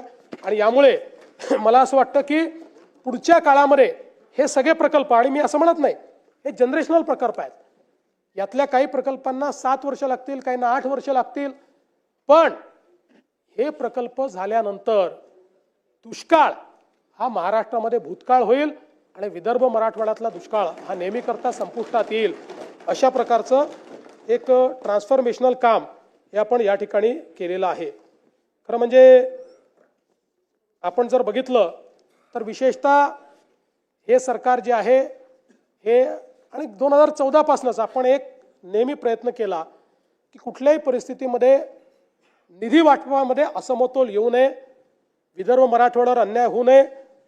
राज्यपालांचे पूर्वी निर्देश असायचे, आता ते निर्देश नाही। सुधीर भाऊंनी सांगितलंय की आपले वैधानिक विकास मंडळ पुन्हा जिवंत करा, आपला प्रस्ताव केंद्रात गेलाय, आम्ही पाठपुरावा करतोय, ते जिवंत करू। पण सुधीर भाऊ, ते मंडळ नाही म्हणून तुम्हीही अर्थमंत्री होतात, तुम्ही कधी अन्याय होऊ दिला नाही, दादांनी अन्याय होऊ दिला नाही। त्या सूत्राप्रमाणे जे पैसे मिळाले पाहिजे त्याच्यापेक्षा तसूभर जास्तच पैसे हे विदर्भ मराठवाड्याला आपण दिले। आपण जर बघितलं तर विदर्भाला 23% पैसे देणं गरजेचं होतं, त्याऐवजी आपण विदर्भाला 25.85% दिलेले आहेत। मराठवाड्याला 18% देणं गरजेचं होतं, त्याऐवजी आपण 19% पैसे मराठवाड्याला दिलेले आहेत। त्यामुळे कुठेही अन्याय हा विदर्भ मराठवाड्यावर या सरकारमध्ये होणार नाही, हे देखील या निमित्ताने मला आपल्या लक्षात आणून द्यायचं आहे। ग्रामीण रस्त्यांच्या दर्जोन्नतीच्या संदर्भातले काही विषय आहेत, यामध्ये 6 जानेवारी 22 रोजीच्या शासन निर्णयान्वये 10,000 किलोमीटरचे उद्दिष्ट आपण दिले होते, त्यापैकी 9,992 किलोमीटरच्या कामांना ऑलरेडी मान्यता आपण दिलेली आहे। आणि आता त्याचा दुसरा टप्पा, यामध्ये 7,000 किलोमीटरचे अजून रस्ते आपण घेतलेले आहेत, ज्यामध्ये 6,948 म्हणजे एकूण जर आपण विचार केला तर जवळपास 16,000 किलोमीटरच्या ग्रामीण रस्त्यांना आता मान्यता दिली आहे, त्याला निधी आपण उपलब्ध करून देतो आहोत। आणि या रस्त्यांना आपण हे रस्ते केल्यामुळे मोठ्या प्रमाणात ग्रामीण रस्त्यांचा जो प्रश्न आहे तो प्रश्न या ठिकाणी आपण सोडवणार आहोत। सगळ्या याच्यामध्ये थीमॅटिकली केलं आपण। भास्करराव, मी गोष्ट सांगतो, मी सातत्याने आमच्या सहकाऱ्यांना हे लक्षात आणून दिलं की आपण बीट अँड पीसेस मध्ये काम करू नये, आपण स्कीमॅटिक प्लॅन तयार करावा आणि प्लॅन प्रमाणे करावं। आपण बघा, मुख्यमंत्री योजना आपण जेव्हा सुरू केली त्यावेळेस प्लॅन प्रमाणे आपण केलं। आता ही ग्रामीण रस्ते असतील, हॅमचे रस्ते असतील, आपण एक अमृतकाल रस्ते योजना तयार केली आहे। आणि त्या रस्ते योजनेमध्ये आपण आत्ता कुठले आवश्यक आहे, नंतर कुठले आहेत, असं आपण त्याच्यामध्ये मतदारसंघांचा विचार नाही केला। आपण रस्त्याचा दर्जा, त्याच्यावरचा ट्रॅफिक, मुख्य केंद्र कुठले आहेत याचा विचार करून योजना तयार केली आणि त्या योजनेला आपण फायनान्स करतो। अध्यक्ष महोदय, यासोबत आपल्याला कल्पना आहे की आता आपण मागच्या काळामध्ये समृद्धीचं एक्सटेन्शन हे घोषित केलं होतं। या समृद्धीच्या एक्सटेन्शनमध्ये आता नागपूर गोंदिया द्रुतगती महामार्ग 162 किलोमीटर लांबीचा हा महामार्ग आहे, 18,539 कोटी रुपयाचा हा मार्ग आहे। आता जवळपास याचं लँड ॲक्विजिशन अंतिम टप्प्यामध्ये आलेलं आहे आणि त्यामुळे पुढच्या काळामध्ये अगदी तास सव्वा तासामध्ये आपल्याला गोंदियाला पोहोचता येईल। नाना भाऊंकडे आम्हाला लवकर पोहोचता यावं या दृष्टीने आपला 2 बायपास देऊ, बिलकुल 2 देऊ। एक जयंत पाटील साहेब म्हणतात एकाने नानाभाऊ जातील, एकाने प्रफुल्ल पटेल जातील. त्यानंतर भंडारा गडचिरोली हा द्रुतगती महामार्ग 94 किलोमीटरचा आहे. त्याला 12,903 कोटी रुपये आपण देतो आहोत. याचंही भूसंपादनाचं काम हे प्रगतीपथावर आहे. आणि त्यासोबत नागपूर चंद्रपूर द्रुतगती महामार्ग जो आमच्या सुधीर भाऊंची नेहमी त्या ठिकाणी एक आग्रह असायचा, तर त्याही संदर्भात आपण जवळपास 19,536 कोटी रुपयाचं हे भूसंपादन या ठिकाणी प्रगतीपथावर आहे. यासोबत गडचिरोलीमध्ये मोठ्या प्रमाणात आज मायनिंगचं काम चालू झालेलं आहे. तिथल्या रस्त्यांना मायनिंगचं जे काही वजन आहे ते पेलवलं पाहिजे आणि म्हणून त्या ठिकाणी देखील आपण एक मोठा कॉरिडॉर हा तयार करतो, ज्यामध्ये मोर, कोनसरी, मुळचेरा, हेद्रीट, सुरजागड असा आपण हा रस्ता करतो. जवळपास या रस्त्यामुळे चंद्रपूर आणि गडचिरोली जिल्ह्याला मोठ्या प्रमाणात त्याचा फायदा होणार आहे. 2,492 कोटी रुपये त्याच्यावर आपण खर्च करणार आहोत. या व्यतिरिक्त 500 कोटी रुपये अजून वेगळ्या रस्त्यांना देखील गडचिरोलीमध्ये आपण त्या ठिकाणी दिले आहेत. नवेगाव, मोर, कोनसरी, मुलचेरा, हेड्री, सुरजागड या सगळ्या भागातल्या आवाजावन जे आहे त्याला देखील याचा मोठा फायदा होणार आहे. आणि या संदर्भात आता बाकी मान्यता प्राप्त आहे आणि वन जमिनीची देखील पहिली मान्यता आपल्याकडे आलेली आहे. बाकी प्रक्रिया आता त्याची जी आहे ती प्रक्रिया चाललेली आहे. यासोबत नागपूर गोवा शक्तीपीठ द्रुतगती महामार्ग हा एक अतिशय महत्त्वाकांक्षी महामार्ग आहे. याचं नाव जरी नागपूर गोवा असलं तरी देखील याचा सर्वाधिक फायदा हा मराठवाड्याला होणार आहे. मराठवाड्याचं चित्र हा एक महामार्ग बदलून टाकेल. आणि या संदर्भात मागच्या काळामध्ये काही आक्षेपही होते लोकांचे. विशेषतः एक आक्षेप होता जो खरा होता की आपण जी अलाइनमेंट फायनल केली होती ती लोकांनी आपल्या लक्षात आणून दिली की सोलापूरपासनं आपली अलाइनमेंट ही जो राष्ट्रीय महामार्ग आहे त्याला पॅरलल जात होती. आणि त्याच्यामुळे ग्रीनफील्ड महामार्ग का बनवतो, नवीन एरिया ओपन अप होतात. ग्रीनफील्ड महामार्गामुळे अनकनेक्टेड लोक त्याच्याशी कनेक्ट होतात आणि तिथे विकास जातो. आणि म्हणून आमचे जयकुमार गोरेजी, अभिजितजी या सगळ्यांची आम्ही चर्चा केली आणि याची सोलापूरपासनं एक वेगळी नवीन अलाइनमेंट आम्ही तयार केली आहे, जी चंदगडपासनं पुढे मग म्हणजे सोलापूरपासनं जाते, मग सांगलीतनं जाते. आमचे जयंतराव पहिल्यांदा सुटून गेले होते शक्तीपीठ महामार्गातनं, आता तुमच्या जवळ आणला आम्ही. आणि मी तुम्हाला दाव्याने सांगतो की जयंतरावच मला पत्र देतील की हा करा. एवढा फायदा त्यांच्या मतदारसंघाला त्याचा होणार आहे. पंढरपूर जवळून आहे, एकदम पंढरपूर जवळून. त्यामुळे आता आधीचं तर आपलं जवळपास जॉईंट मेजरमेंटही झालेलं आहे, त्याचं ॲक्विजिशन आपण चालू करतोय. ही जी नवीन अलाइनमेंट आहे या नवीन अलाइनमेंटचं आता आपण त्या ठिकाणी आणि पलीकडे तर चंदगड वगैरे त्यांनी मोर्चाकडूनच आमच्याकडनं महामार्ग न्या म्हटलं, त्यामुळे तिथे काही अडचण नाही आहे. आणि आता सांगतो, ज्यांच्याकडनं आम्ही अलाइनमेंट काढली आता तेही लोक आमच्याकडे आलेले आहेत आणि ते म्हणतात आता काढू नका, तुम्ही इथनंच अलाइनमेंट ठेवा. पण त्यांना आम्ही सांगितलं की तुमच्या विरोधामुळे आम्ही काढलेली नाही, हा अधिक फिजिबल आम्हाला मार्ग मिळालेला आहे. आणि गतिशक्ती प्लॅटफॉर्मवर तो मार्ग नेल्यामुळे गतिशक्ती प्लॅटफॉर्मचा काय फायदा आहे बघा, की जवळपास सगळी वन जमीन आम्हाला त्यातनं वगळता आली, अगदी थोडीशी वन जमीन आली आहे. त्यामुळे त्याचं परमिशन मिळणं अतिशय सोपं झालेलं आहे. आणि खूप मोठ्या प्रमाणात हा मार्ग आपले सगळे शक्तीपीठं तर कनेक्ट करेलच, पण मी तुम्हाला सांगतो की विशेषतः जो दुष्काळी भाग आहे मराठवाड्याचा आणि पश्चिम महाराष्ट्राचा देखील त्याचं चित्र बदलणारा हा महामार्ग ठरेल. याचं काम हे या 2026 मध्येच सुरू झालं पाहिजे अशा पद्धतीनं आम्ही हा प्रयत्न करतो. आपण बघा, या एका महामार्गामुळे आपला जो 18 तासाचा प्रवास आहे तो 8 तासावर येणार आहे. इतक्या मोठ्या प्रमाणात ही कनेक्टिव्हिटी. आणि सगळ्यात महत्त्वाचं काय, आपला लूप तयार होतोय. समृद्धी महामार्ग, नांदेड जालना मार्ग, हा महामार्ग याच्यामुळे महाराष्ट्रातल्या कुठल्याही जिल्ह्याला इंडस्ट्रीचं ॲडव्हान्टेज मिळणार आहे. आत्तापर्यंत इंडस्ट्री ही जिथनं पोर्ट कनेक्टिव्हिटी आहे किंवा लॉजिस्टिक कनेक्टिव्हिटी आहे तिथेच जात होती. यातनं पोर्ट कनेक्टिव्हिटी आणि लॉजिस्टिक्स कनेक्टिव्हिटी ही जवळपास महाराष्ट्रातल्या हे 2-3 आपले हे झाल्यानंतर जवळपास 32 जिल्ह्यांना ही कनेक्टिव्हिटी मिळणार आहे. आणि म्हणून एक प्रकारे महाराष्ट्रातला गेम चेंजर अशा पद्धतीनं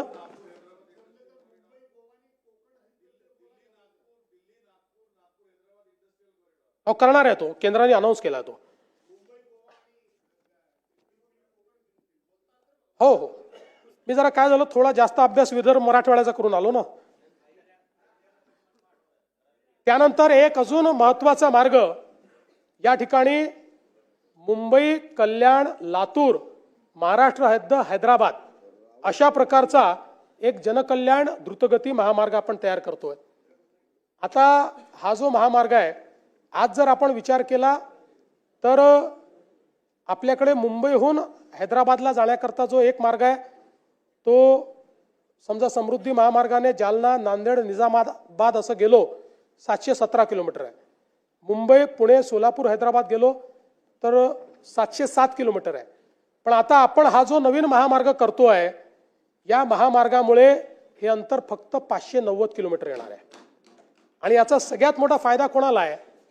लातूर पासून मुंबई पर्यंतचं अंतर 4.5 तासाचं होणार आहे. 4.5 तास.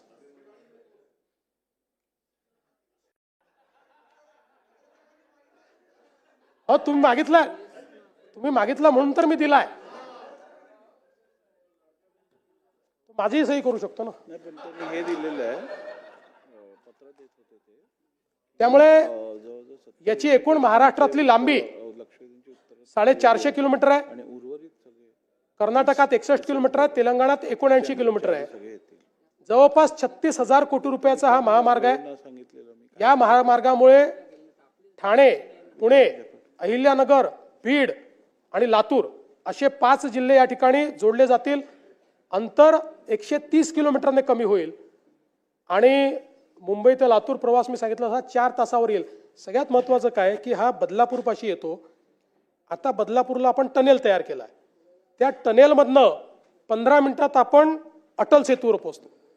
त्यामुळे जो व्यक्ती लातूरून निघालेला आहे तो तिथे आल्यानंतर 15 मिनिटाला अटल सेतूवर येऊन अटल सेतूच्या माध्यमातून पुढच्या 20 मिनिटात मुंबईत येऊ शकेल. अशा प्रकारची ही कनेक्टिव्हिटी आहे. यातनं या सगळ्या जिल्ह्यांना वाढवण बंदर, नवी मुंबई विमानतळ याचं देखील एक मोठी कनेक्टिव्हिटी मिळते आहे. आणि मला असं वाटतं की खूप मोठा फायदा या माध्यमातून निश्चितपणे होणार आहे. यासोबत गडचिरोलीमध्ये देखील आपण एक विमानतळ तयार करायचा निर्णय घेतला होता. त्याचं लँड ॲक्विजिशनचं काम आता आपण चालू करतो. मला सांगताना आनंद वाटतो की आपण केंद्र सरकारला त्याचा OLS सर्वे दिला होता. त्याला त्यांनी मान्यता दिलेली आहे. त्याची फिजिबिलिटी ही ॲसर्टन झाली आहे. आणि आपला प्रयत्न आहे की पुढच्या काळामध्ये Gadchiroli gateway to south India आपल्याला करायचं आहे. आणि गडचिरोलीला पूर्ण क्षमतेची धावपट्टी ही आपण त्या ठिकाणी तयार करणार आहोत. त्या संदर्भातली जागा आपल्याकडे तिथे उपलब्ध आहे. गडचिरोलीपासून 8व्या किलोमीटर शहरापासून हा एअरपोर्ट आपण महामार्गाच्या लगत त्या ठिकाणी तयार करणार आहोत. आणि नंतर चंद्रपूरपासून तिथे डेडिकेटेड रस्ता आणून सुधीर भाऊंना नागपूरच्या ऐवजी गडचिरोलीतनंच फ्लाईट मिळालं पाहिजे.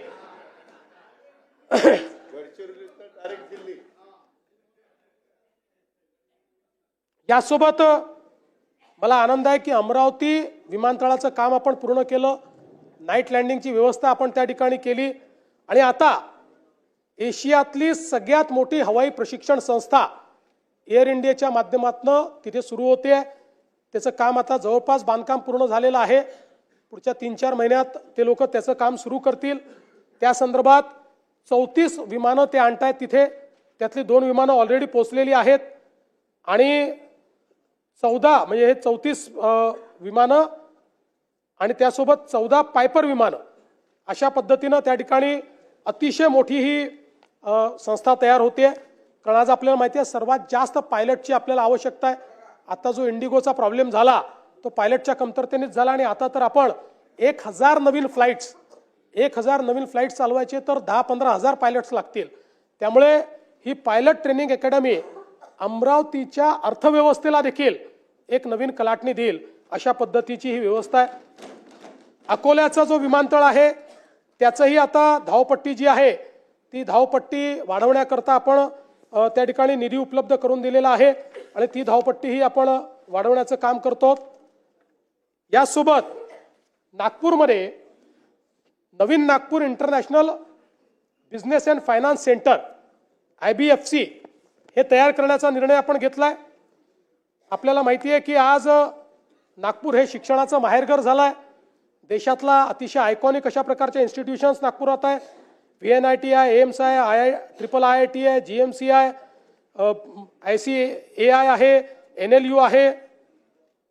आपलं त्या ठिकाणी वेगवेगळ्या प्रकारच्या या ज्या काही संस्था आहेत, या संस्थांमुळे एक मोठी औद्योगिक इकोसिस्टीम नागपूरला तयार झालेली आहे. आणि म्हणून नवीन नागपूरची निर्मिती आपण करणार आहोत. 1710 एकर जमिनीवर हे नवीन नागपूर आपण विकसित करणार आहोत. ज्या प्रकारे मुंबईत BKC आहे किंवा पुण्यात हिंजवडी आहे, त्याच धर्तीवर एक नवीन बिझनेस डिस्ट्रिक्ट हा नागपूरमध्ये तयार होणार आहे. आणि अंदाज आहे की 5 लाखापेक्षा जास्त रोजगार निर्मिती त्या ठिकाणी होईल. आणि विशेषतः या संदर्भात जमीन ॲक्विजिशनची जी काही आम्हाला कारवाई करायची आहे, मोठ्या प्रमाणात शेतकऱ्यांनी त्या संदर्भातलं आपलं कन्सेंट आम्हाला दिलं असल्यामुळे आणि त्या संदर्भातले फायनान्शियल टाईप्सही झाले असल्यामुळे लवकरच याची जी काही जमीन आपल्याला घ्यायची आहे तीही घेण्याचं काम आपण करू. प्रधानमंत्री आवास योजनेच्या अंतर्गत मला सांगितलं पाहिजे की जवळपास 30 लाख घरं आता आपण बांधतो. आणि हा एक रेकॉर्ड आहे की 16, 17 ते 23, 24 या कालावधीत आपण 13 लाख घरं बांधली. त्यानंतर आवास प्लसमधली आपली जी 2018ची यादी होती, त्या यादीमध्ये एकूण 28 लाख लोक होते. आपल्याला केंद्र सरकारने एकाच झटक्यात 30 लाख घरं दिली. त्यामुळे आता आवास प्लस यादीत एकही त्या ठिकाणी कोणीही वेटिंग लिस्टवर नाही. आणि त्यानंतर आपल्याला ही परवानगी दिली की आता तुम्ही नव्याने कोणाची जर तुम्हाला नोंदणी करायची असेल तर त्याकरता नोंदणीचं पोर्टल उघडलं. आणि हे 30 लाख घरं, त्यातले 3 लाख पूर्णही झाली. या 30 लाख घरांना आपण ॲडिशनल 50,000 रुपये द्यायचं ठरवलेलं आहे. आणि प्लस रूफटॉप सोलर देतो. पहिल्या दिवशीपासनं यांना विजेचं बिल येणार नाही, अशा प्रकारची व्यवस्था ही आपण या ठिकाणी केली आहे. तर म्हणजे झोपडपट्टी पुनर्वसनाशी संबंधित काही महत्त्वाचे मुद्दे आहेत. पण त्या संदर्भात माननीय उपमुख्यमंत्र्यांनी आपलं जे काही याचं उत्तर होतं लक्षवेधीचं, त्या संदर्भातल्या घोषणा केल्या आहेत. त्यामुळे मी पुन्हा सांगून आपला या ठिकाणी वेळ घेणार नाही. जे काही आपण वेगवेगळे प्रस्ताव या ठिकाणी करतो, ज्यामध्ये BDD चाळ असेल, GTB नगर असेल, बांद्रा रिक्लेमेशन असेल, आदर्श नगर असेल, मोतीलाल नगर असेल, SVP नगर असेल, प्रत्येक ठिकाणी मोठ्या प्रमाणात पुनर्वसित लोक करून अधिकची आपण निर्मिती करतो. म्हाडाच्या 56 वसाहतीची योजना आपण केली आहे. त्या संदर्भात सेवा शुल्क आपण माफ केलेलं आहे. म्हाडा अभिन्यासातील भोगवटा प्रमाणपत्र प्रलंबित असलेल्या इमारतीकरता देखील आपण अभय योजना त्या ठिकाणी तयार केली आहे. स्वयं पुनर्विकासाचं अधिमूल्य हे देखील आपण त्या ठिकाणी कमी केलेलं आहे. अमीनबाई कमाटीपुराचा देखील आपण 33/9चा पुनर्विकासाचा प्रस्ताव त्या ठिकाणी टेंडर काढून आता त्यालाही आपण मान्यता दिलेली आहे. मुंबईतल्या जुन्या आणि मोडकळीस आलेल्या उपकर प्राप्त इमारतीच्या पुनर्विकासाचं नवीन धोरण आपण त्या ठिकाणी मांडलेलं आहे. स्वयं पुनर्विकासाच्या संदर्भात प्रवीण दरेकर यांच्या नेतृत्वात आपण एक कमिटी तयार केलेली आहे आणि अतिशय चांगल्या शिफारसी आल्यामुळे त्यालाही आपण चालना दिली आहे. जवळपास 1600 इमारती आता या स्वयं पुनर्विकास योजनेमध्ये त्या ठिकाणी पुनर्विकास करतायत. आपलं जे काही विशेषतः जलजीवन मिशन आहे, या जलजीवन मिशनचे कामं जे अर्धवट राहिलेले आहेत त्या संदर्भात मुद्दा या ठिकाणी उपस्थित होतो. आपल्याला कल्पना आहे की जवळपास 35,000 कोटी रुपये आपण याच्यावर खर्च केले आहेत. पण जे काही सुरुवातीच्या काळातल्या डिझाईनच्या चुका असतील किंवा बाकी गोष्टी असतील, आता अर्धवट कामं पूर्ण करण्याकरता या योजनेला 44,000 कोटी रुपये अजून लागणार आहेत. 44,000 कोटी, 44,000 कोटी, 44,000.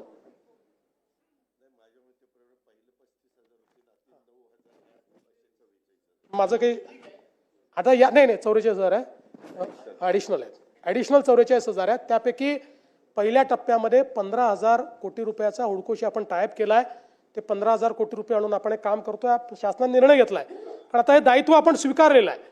टप्प्याटप्प्याने आपल्याला पूर्ण केंद्र सरकार आता द्यायला आपण त्यांना प्रस्ताव पाठवलाय. पण त्यांचं म्हणणं आहे की तुमची राज्याची एक प्रकारे चूक आहे. तुम्ही जेव्हा डिझाईन केली योजना त्यावेळी अनफॉर्च्युनेटली अनेक ठिकाणी आपल्याकडे याचं डिझाईन करताना अधिकाऱ्यांनी घर बसल्या डिझाईन केलं आणि त्यामुळे त्यातल्या अडचणी आल्या. पण आता नीट याच्या संदर्भात एजन्सीज लावून थर्ड पार्टीचं परीक्षण करून प्रत्येक ही जी योजना आहे त्याला पूर्ण करण्याकरता किती निधी लागणार आहे त्याची फेर प्रशासकीय मान्यता ही आपण करतो आणि फेर प्रशासकीय मान्यता करूनच त्याला आपण निधी देणार आहोत.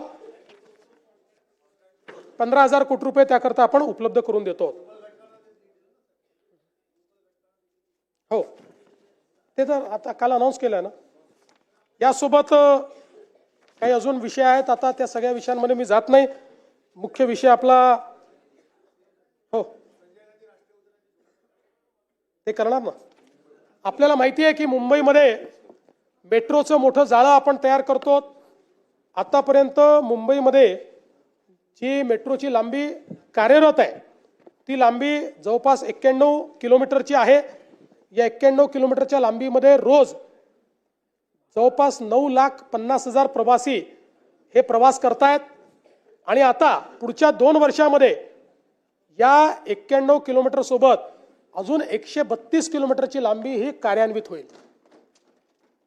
आम्ही निर्णय केला आहे की दरवर्षी 50 ते 60 किलोमीटर काम पूर्ण करायचं आणि त्यामुळे मोठ्या प्रमाणात मुंबईची कनेक्टिव्हिटी ही त्यातनं वाढणार आहे. पुण्यामध्ये 33 किलोमीटरचा मार्ग कार्यान्वित झाला आहे. त्यात 2.23 लाख प्रवासी सुविधेचा लाभ घेतात. आता ॲडिशनल त्या ठिकाणी 45 किलोमीटरचं काम प्रगतीपथावर आहे, ज्यातलं 27 किलोमीटर हे आपण पुढच्या 1.5 वर्षामध्ये पूर्ण करणार आहोत. नागपूरमध्ये 40 किलोमीटरचं काम पूर्ण झालं आहे. रोज जवळपास 1,10,000 प्रवासी त्याचा लाभ घेतात आणि अजून आपण 43 किलोमीटरचं काम आता हातामध्ये घेतलं आहे, जे पुढच्या 2 वर्षामध्ये आपण त्या ठिकाणी पूर्ण करू. यासोबत मुंबईमध्ये जी वेगवेगळी कामं आपण हातामध्ये घेतलेली आहेत, ज्यामध्ये आपल्याला कल्पना आहे की आपण आता ऑरेंज गेट टनेलचं काम चालू केलेलं आहे, ज्यातनं आपण भुयारी मार्ग करतो. आपण जो कोस्टल रोड आहे त्याचा नॉर्थ कोस्टल रोड करतो. आता आपण बांद्र्याहून वर्सोवाला पोचू. वर्सोव्यापासनं दहिसर आणि दहिसरपासनं भाईंदर अशा प्रकारचा आपण रस्ता आता केलेला आहे आणि त्यासोबत आपण भाईंदरच्या उत्तरपासनं विरारपर्यंत हा देखील एक समुद्री मार्ग यालाही मान्यता दिलेली आहे आणि त्यालाही पुढच्या काळामध्ये आपण करणार आहोत. यासोबत वेगवेगळे जे टनेल्स आहेत ते देखील आपल्याला या ठिकाणी माहिती आहेत की ज्यातनं आपण मोठ्या प्रमाणात काम चालू केलेलं आहे. ठाणे ते बोरीवली भुयारी मार्ग, गोरेगाव ते मुलुंड लिंक रोड, उल्वे सागरी किनारा मार्ग, अटल सेतू इंटरचेंज आणि त्यासोबत आपल्याला माहिती आहे की मिसिंग लिंक जी आहे त्याचंही काम आता आपण पूर्ण करतो आहोत. पुण्याचा चक्राकार मार्ग आहे त्याचंही काम आपण आता हातामध्ये घेतलेलं आहे. या माध्यमातून मोठ्या प्रमाणात पुणे आणि मुंबई या महानगरांमध्येही आपण काम करणार आहोत. अध्यक्ष महोदय, यासोबतच या आपल्या प्रस्तावामध्ये गृह विभागाच्या संदर्भात देखील अनेक बाबी मांडण्यात आल्या आणि त्याही संदर्भात खरं म्हणजे गृह विभागाची चर्चा आपण नेहमीच घेतो, कारण हा सगळ्यात सेन्सिटिव्ह विभाग आहे आणि राज्यामध्ये एखादी घटना झाली तर त्याचे पडसाद हे या सभागृहात उमटणं हे अतिशय साहजिक आहे. ते प्रतिबिंब निश्चितपणे उघडत असतं. आपण जर बघितलं तर क्राईम इन इंडियाच्या रेकॉर्डप्रमाणे आपण प्रति लाख लोकसंख्येचा विचार केला तर गुन्ह्यांमध्ये क्राईम रेटमध्ये महाराष्ट्र 8व्या क्रमांकावर आहे. पण यामध्ये आपण जर बघितलं तर ऑक्टोबर 24च्या तुलनेत ऑक्टोबर 25 पर्यंतचं जर आपण स्टॅटिस्टिक्स बघितलं, आता मी नेहमी म्हणतो की आकडेवारी खरं म्हणजे याचं काही समर्थन होत नाही, पण आकडेवारीने समजतं म्हणून ते सांगावं लागतं. तर आपण जर बघितलं तर ऑक्टोबर 24च्या तुलनेत ऑक्टोबर 25 पर्यंत गुन्ह्यांमध्ये जवळपास 7,711 गुन्ह्यांची घट आहे, म्हणजे जवळपास 2.5% ती घट आहे. आणि याच्यामध्ये गत वर्षीपेक्षा खून, दरोडा, जबरी चोरी, घरफोडी त्यानंतर या गुन्ह्यांमध्ये लक्षणीय वाढ झाली आहे. मात्र बलात्कार हा जो गुन्हा आहे त्याच्यामध्ये 375नी वाढ झालेली आहे. दोषसिद्धीचं प्रमाण हे मात्र मला या सभागृहाच्या नजरेस आणून द्यायचं आहे की 3 नवीन कायदे आल्यानंतर काय परिणाम आहे. आपल्याला माहिती आहे 2013 साली आपलं दोषसिद्धीचं प्रमाण हे 9% होतं. 100 गुन्हेगारांपैकी 91 गुन्हेगार सुटायचे, 9% होतं. त्यानंतर आपण 14 पासून ज्या उपाययोजना केल्या त्या उपाययोजनांच्या आधारावर आपण ते 50% आणलं. पण आता नवीन कायदे आल्यानंतर म्हणजे ऑक्टोबर 24 मध्ये आपलं दोषसिद्धीचं प्रमाण हे 50% होतं. आपण जर बघितलं तर आता नवीन कायदे आल्यानंतर हे दोषसिद्धीचं प्रमाण आपलं गेलंय 96.24%. 96.24. आणि असं नाही 70,000 गुन्हे त्यातलं हे 96.24%. आणि अर्थात त्यातले समजा आपण छोटे गुन्हे काढून टाकले, काही कंपाऊंडिंग होतं तरी 70% गंभीर गुन्ह्यातही. म्हणजे हे 3 कायदे किती इफेक्टिव्ह आहेत याचं हे उदाहरण आहे. कारण या कायद्याने सगळ्यात महत्त्वाचं काय केलं भास्करराव, या कायद्यात तरतूद अशी केली की जो आरोपी पक्ष आहे हा 2 पेक्षा जास्त तारखा मागूच शकणार नाही. हा नियम केला आहे. 2 पेक्षा जास्त तारखा त्यांनी मागितल्या तर ऑब्जेक्शन आपल्याला घेता येतं आणि त्याच्याकडे सबळ रिझन आहे का हे ॲसर्टन झालं तरच त्याची कारणं नोंदवून त्याला पुढची तारीख जज देऊ शकतो. त्यामुळे कुठलाही जज अशा प्रकारे तारीख देत नाही. आणि म्हणून वेगही वाढलाय आणि दोषसिद्धीचं प्रमाण जे आहे हे देखील जवळपास 96.24% आलेलं आहे. त्याबरोबर आपण डायल 112 जी यंत्रणा केली आहे त्यात कॉल प्रतिसाद जो आहे तोही 15 मिनिटं आधी आपला प्रतिसाद होता तो आता 7.37 मिनिटापर्यंत खाली आलेला आहे. त्यामुळे त्यातही लवकर आपण प्रतिसाद देतो. विशेषतः सगळी चर्चा महिला आणि बालकांवरील अत्याचाराच्या संदर्भात होते आणि ते योग्यही आहे. आपल्याला माहिती आहे की 2013 नंतर जेव्हा आपण सगळ्या डेफिनेशन बदलल्या आणि डेफिनेशन बदलून फ्री रजिस्ट्रेशन ऑफ कंप्लेंट हा विषय हाती घेतला त्यावेळी म्हणजे निर्भयाच्या कांडानंतर, त्यानंतर सगळ्या देशामध्ये सगळ्या राज्यांमध्ये महिलांच्या गुन्ह्यांच्या रजिस्ट्रेशनमध्ये मोठ्या प्रमाणात वाढ झाली आहे. आणि ही जी वाढ आहे एकीकडे वाढ होते याचं आपल्याला निश्चितपणे त्याचं दुःख आहे, पण त्यातले समाधान आहे की यापूर्वीही गुन्हे घडत होते पण त्या गुन्ह्यांमध्ये ते गुन्हे रजिस्टर करणं यामध्ये एक समाजाचं प्रेशर असायचं. कारण आपण पुढे मी तुम्हाला दाखवतो 99% हे गुन्हे हे जवळच्या लोकांकडनं घडलेले असतात आणि म्हणून समाजाचं प्रेशर असायचं. आज महिला समोर येत आहेत. आज वेगवेगळ्या कमिट्या आपण तयार केल्या, कुठे विशाखा कमिटी आहे, कुठे अजून निर्भया कमिटी आहे. यामुळे मोठ्या प्रमाणात या गुन्ह्यांची नोंद आता महिला पुढे येऊन करतायत. समाजही त्यांच्या पाठीशी उभा राहतोय. आता तू करू नको समाज काय म्हणेल अशा प्रकारची अवस्था त्या ठिकाणी नाही. आणि म्हणून आपण जर त्या ठिकाणी बघितलं तर आता जवळपास महिलांकडनं ज्या काही तक्रारी आल्या त्यांच्या गुन्ह्यांमध्ये कन्व्हर्ट करण्याचा रेट 99.57% आहे. म्हणजे तक्रार आली त्याच्या मेरिटचा विचार न करता पहिले ती तक्रार आपण नोंदवतो आणि त्याच्यानंतर त्यातलं तथ्य काय आहे. म्हणजे आत्ता सध्या प्रिझम्पशन आपण हे केलं आहे की महिला तक्रार करते तर ती योग्यच असेल अशा पद्धतीनं आपण या संदर्भात करतो. आणि मग आपण एक निर्णय अजून केला की महिलांच्या संदर्भातल्या गुन्ह्यामध्ये 60 दिवसाच्या आत चार्जशीट फाईल झाली पाहिजे. पूर्वी वर्ष करायचं नाही. आणि मग हे प्रमाण आपण सातत्याने वाढवत गेलो. आता मला सांगताना आनंद वाटतो की आता ऑक्टोबर 2025 पर्यंत 60 दिवसात निर्गती ज्याची आपण करू शकलो त्याचं प्रमाण 87.8% आहे. म्हणजे जे पूर्वी 25 किंवा 24% असायचं 2019ला आपण विचार केला 2020ला तर ते 45% होतं. ते आता 88% गेलं आहे. आपल्याला केंद्र सरकारने सांगितलेलं आहे की 90% वर या ठिकाणी प्रमाण असलं पाहिजे आणि याचे डायनामिक नोंद होते. TISSO इन्व्हेस्टिगेशन ट्रॅकिंग सिस्टीम आहे फॉर सेक्शुअल ऑफेन्सेस, त्याच्यावर याचं ट्रॅकिंग होतं. त्यामुळे प्रत्येक राज्याची लिस्टच असते कुठल्या राज्यामध्ये किती गुन्हे वेळेत त्याची चार्जशीट झाली. त्यात आपलं काम हे आता योग्य पद्धतीने चाललंय. फास्ट ट्रॅक कोर्ट देखील आपण सुरू केलेले आहेत. National mission for safety of women या संदर्भात आपण जी काही कारवाई आहे ती केलेली आहे. आणि जसं मी सांगितलं की रिस्पॉन्स टाईम हा महिलांच्या संदर्भात देखील मोठ्या प्रमाणात आपण केला आहे. लहान मुलींवरील लैंगिक अत्याचाराची जी प्रकरणं आहेत त्या प्रकरणामध्ये अशा प्रकारे गुन्हे दाखल करण्याचा जो दर आहे तो जवळपास 99.1% या ठिकाणी आहे आणि ते सगळे गुन्हे आपण उघडकीस आणलेले आहेत.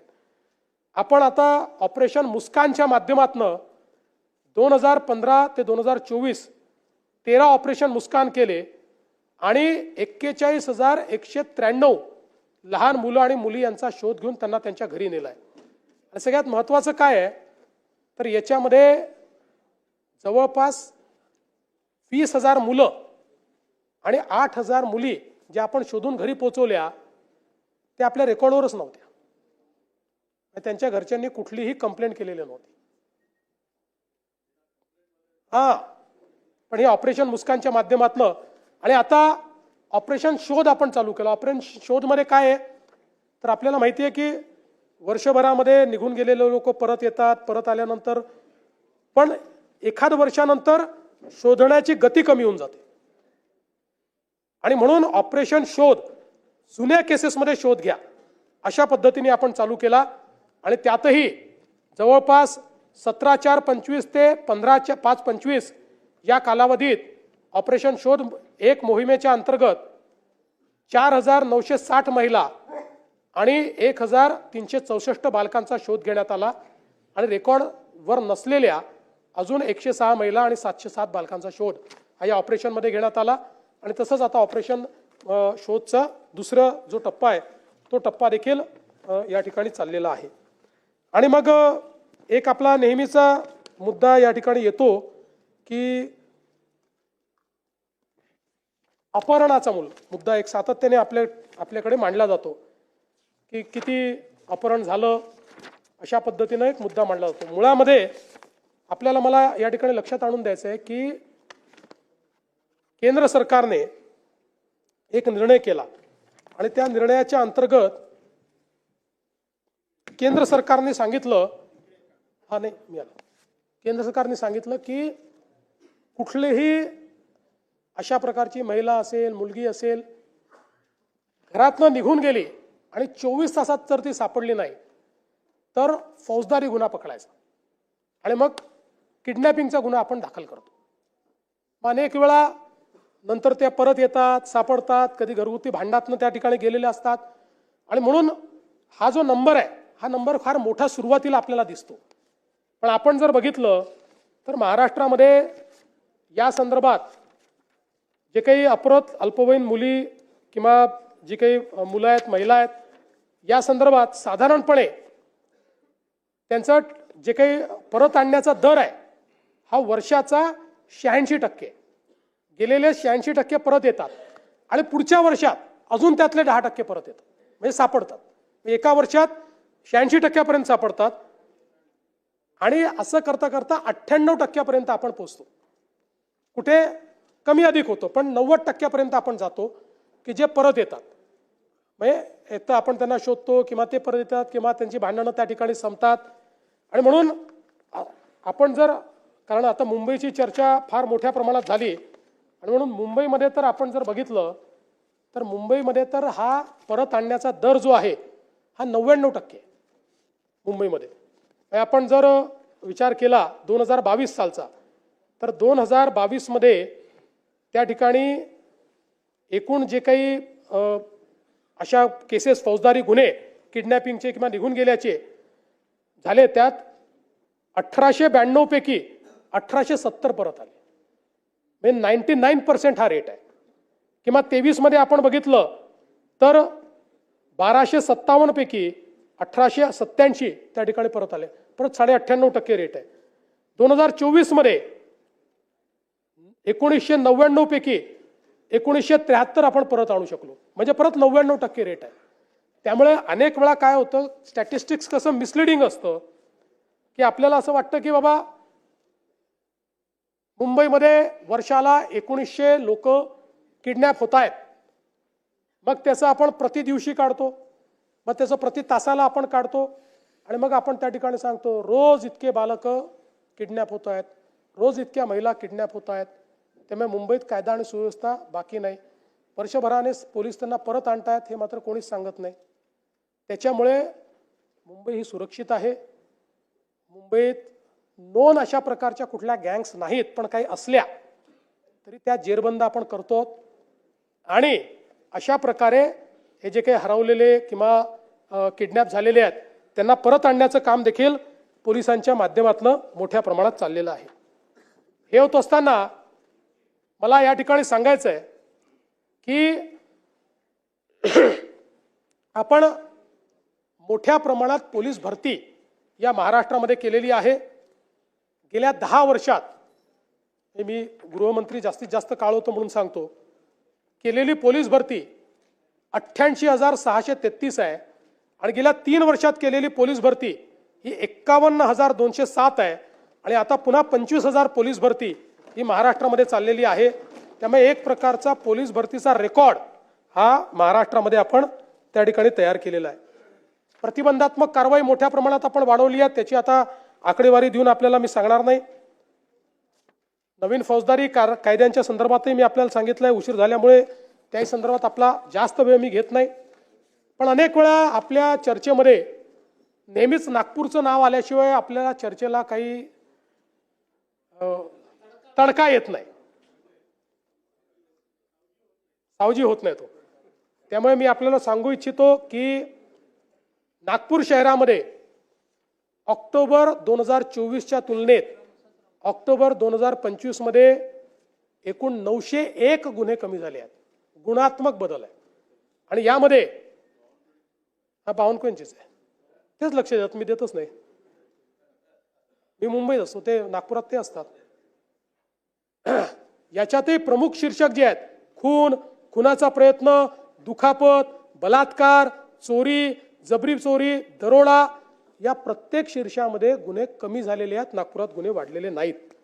आणि मग काय काय कारवाई केली आहे ते आता सांगून आपला वेळ घेत नाही. भरपूर कारवाई झालेली आहे, त्यामुळे त्या संदर्भात जास्त वेळ घेत नाही. यासोबत खरं म्हणजे सायबर गुन्ह्यांच्या संदर्भात देखील आपल्याकडे एक महत्त्वाचं सगळ्या चर्चा येतात. आता खूप चांगल्या पद्धतीनं आपण सायबर गुन्ह्यांमध्ये महासायबर अशा पद्धतीनं आपलं एक नेटवर्क तयार केलेलं आहे. हे जे आपलं हेडक्वार्टर आहे महासायबर, हे देशातलं सगळ्यात आधुनिक हेडक्वार्टर आहे. आता जवळपास 4-5 राज्यांनी आपल्याला विनंती केली, आपण त्याला कॉर्पोरेशनमध्ये परिवर्तित केलं आहे. कारण आपण एवढी कॅपॅबिलिटी उभी केली तर त्याचा फायदाही झाला पाहिजे. आता 3-4-5 राज्यांनी आपल्याकडे येऊन ते पाहून गेले. त्यातले 3 राज्य तर नक्कीच आपल्याला त्यांच्याकडे तसं महासायबर उभं करण्याचं काम देत आहेत. आणि 2 देश हे आता आपल्याला ते काम देत आहेत महासायबरला, की तशा प्रकारचं सायबर हेडक्वार्टर आपण त्यांच्याकडेही जाऊन उभं करावं. त्यातलं आज रात्री 8:30 वाजता एका देशासोबत कदाचित आमचा अंतिम करार होईल. आणि या माध्यमातून आता आपल्याकडे कॅपेबिलिटी आहे. आपण पूर्वी ज्या गोष्टींकरता केंद्र सरकारकडे पाहायचो त्या सगळे आता आपण त्या ठिकाणी कॅपेबिलिटी वापरू शकतो. गोल्डन अवरमध्ये लोकांचे जाणारे पैसे आपण थांबवू शकतो. मोठ्या प्रमाणात आपल्याकडे हे फेक कॉल सेंटर्स असतील, मोठ्या प्रमाणात सायबर फ्रॉड्स असतील, डिजिटल अरेस्ट असेल, या सगळ्या गुन्ह्यांमध्ये आपण लोकांना वाचवलेलं आहे. आणि सगळ्यात महत्त्वाचं की अनेक मुली ज्या सेक्स्टॉर्शनच्या बळी पडल्या होत्या आणि आत्महत्येच्या विचारात होत्या, अशांना वाचवण्याचं काम या आपल्या सायबर युनिटच्या माध्यमातून झालं आहे. 100 पेक्षा जास्त लोक असे आहेत की आपल्या सगळ्या जे काही सोशल मीडिया चालतो, या सोशल मीडियामध्ये असं लक्षात आलं की आत्महत्या करण्याची त्यांनी काही म्हणजे संकल्पना बोलून दाखवली आहे किंवा निराशा दिसते आहे.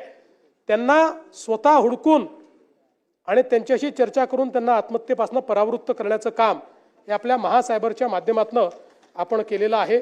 आणि आज आपल्याकडे खूप मोठ्या प्रमाणात त्याची व्यवस्था आहे. अंमली पदार्थ हा आज आपल्या समोरचा सगळ्यात मोठा प्रश्न आहे. महाराष्ट्रामध्ये अंमली पदार्थाच्या संदर्भात एक 0 टॉलरन्सची आपण भूमिका घेतली आहे. अनेक वेळा लोक असं म्हणतात की बाबा इथे माल सापडतोय, तिथे माल सापडतोय. याचं कारण आहे की एक मोठं इंटेलिजन्सचं नेटवर्क तयार झालं आहे. केंद्र सरकारने आता सगळ्या राज्यांना एका पेजवर आणलंय. सगळे राज्य इंटेलिजन्स शेअरिंग करतायत. आपण तेलंगणामध्ये जाऊन पकडलं, आपण दिल्लीमध्ये जाऊन पकडलं, कारण इंटेलिजन्स शेअरिंग होत आहे. आणि म्हणून आता मोठ्या प्रमाणात आपण याची कारवाई सुरू केलेली आहे. आपण जर विचार केला तर साधारणपणे यामध्ये हजारो कोटी रुपयाचं ड्रग्ज हे आपण पकडलेलं आहे. त्याची सगळी माहिती आहे ती देत नाही आणि पकडल्यानंतर ते नष्ट करण्याचं काम आपण करतोय. म्हणजे ते पुन्हा सायकलिंगमध्ये यायला नको म्हणून दर 6 महिन्यांनी जेवढ्या वेगवेगळ्या युनिटमध्ये ड्रग पकडलं गेलं असेल त्याचं फॉरेन्सिक आपण त्याचा रिपोर्ट असतो, त्यामुळे त्या सगळ्या साठ्याची आपल्याला आवश्यकता नसते, आपल्याला त्याची परवानगी मिळते. तो सगळा साठा आपण जाळून टाकतो, तो पुन्हा रिसायकलिंगमध्ये आपण येऊ देत नाही. आणि खूप ठिकाणून येतोय, असं नाही. काय होतं याच्यामध्ये, हे MD वगैरे तर नानाभाऊ पूर्वीच्या काळामध्ये जसं आपण आपल्याकडे गुऱ्हाळ असायचं, कढईमध्ये उसाचा रस टाकला की आपले सराटे घेऊन आपण त्यातनं राब काढायचो आणि गुळ तयार करायचो, असं मेफेड्रॉन तयार होतं. साध्या कढईमध्ये तयार होऊ शकतं. हा एक मोठा चॅलेंज आहे. म्हणजे आपण ते मोठे मोठे ड्रग्ज जे आहेत महागडाचे ते तर आपण पकडतोय, ते बाहेरून यावे लागतात. पण या ठिकाणी हे ड्रग्ज जे आहेत हे अतिशय सिम्पली तयार होत आहेत आणि म्हणून याच्यावर इंटेलिजन्स व्यवस्था ठेवणे आणि त्याच्यावर कारवाई करणे आणि कडक कारवाई करणे. म्हणूनच आपण ड्रग्सच्या संदर्भात 2 गोष्टी केल्यात. MPD आणि मोकामरे यांना घेतलेलं आहे, ते आपण लावतो. आणि कोणी पकडलं गेलं, पेडलरही पकडला गेला तरी फॉरवर्ड लिंकेज काय आणि बॅकवर्ड लिंकेज काय हे आपण शोधून काढतो. वेगवेगळ्या ठिकाणी लक्षात आलं की कंटेनरमध्ये ड्रग्ज येत आहेत. आता सगळ्या हे जे काही पोर्ट्स आहेत त्या ठिकाणी स्कॅनिंग मशीन लावलेले आहेत, ज्यातनं ते स्कॅन आपल्याला करता येतं आणि त्यातनं समजतं. पोस्टाने पाठवतायत, आपलं वेगवेगळ्या प्रकारच्या पद्धती त्या ठिकाणी वापरतायत. तेही सगळ्या लोकांना आपण हे सांगितलेलं आहे की तुमच्यावर जबाबदारी आहे. तिथे भेटी देऊन तिथली सिस्टीम जी आहे ती सॅनिटाईज करण्याचं काम आपण केलेलं आहे. मोठ्या प्रमाणात जाणीव जागृती होते आणि विशेषतः ज्या पोलिसांनी याच्यामध्ये डायरेक्ट इनडायरेक्ट सहभाग घेतला असेल त्या पोलिसांना आपण बडतर्फ केलेलं आहे, त्यांना सस्पेंड केलेलं नाही. थेट 311 खाली आपण त्यांना बडतर्फ केलेलं आहे, हे देखील या निमित्ताने मला सांगायचं आहे. यासोबत काही अजून वेगवेगळ्या गोष्टी आपण मांडलेल्या आहेत. मी आता त्या सगळ्या गोष्टी आपल्यासमोर, म्हणजे काही महिला अत्याचाराचे विषय ते देखील आपल्यासमोर ठेवले आहेत. भ्रष्टाचाराच्या संदर्भात मुद्दे मांडल्यात. खरं म्हणजे महाराष्ट्रामध्ये आपण मोठ्या प्रमाणात गेले काही वर्ष सापळे तयार करतो.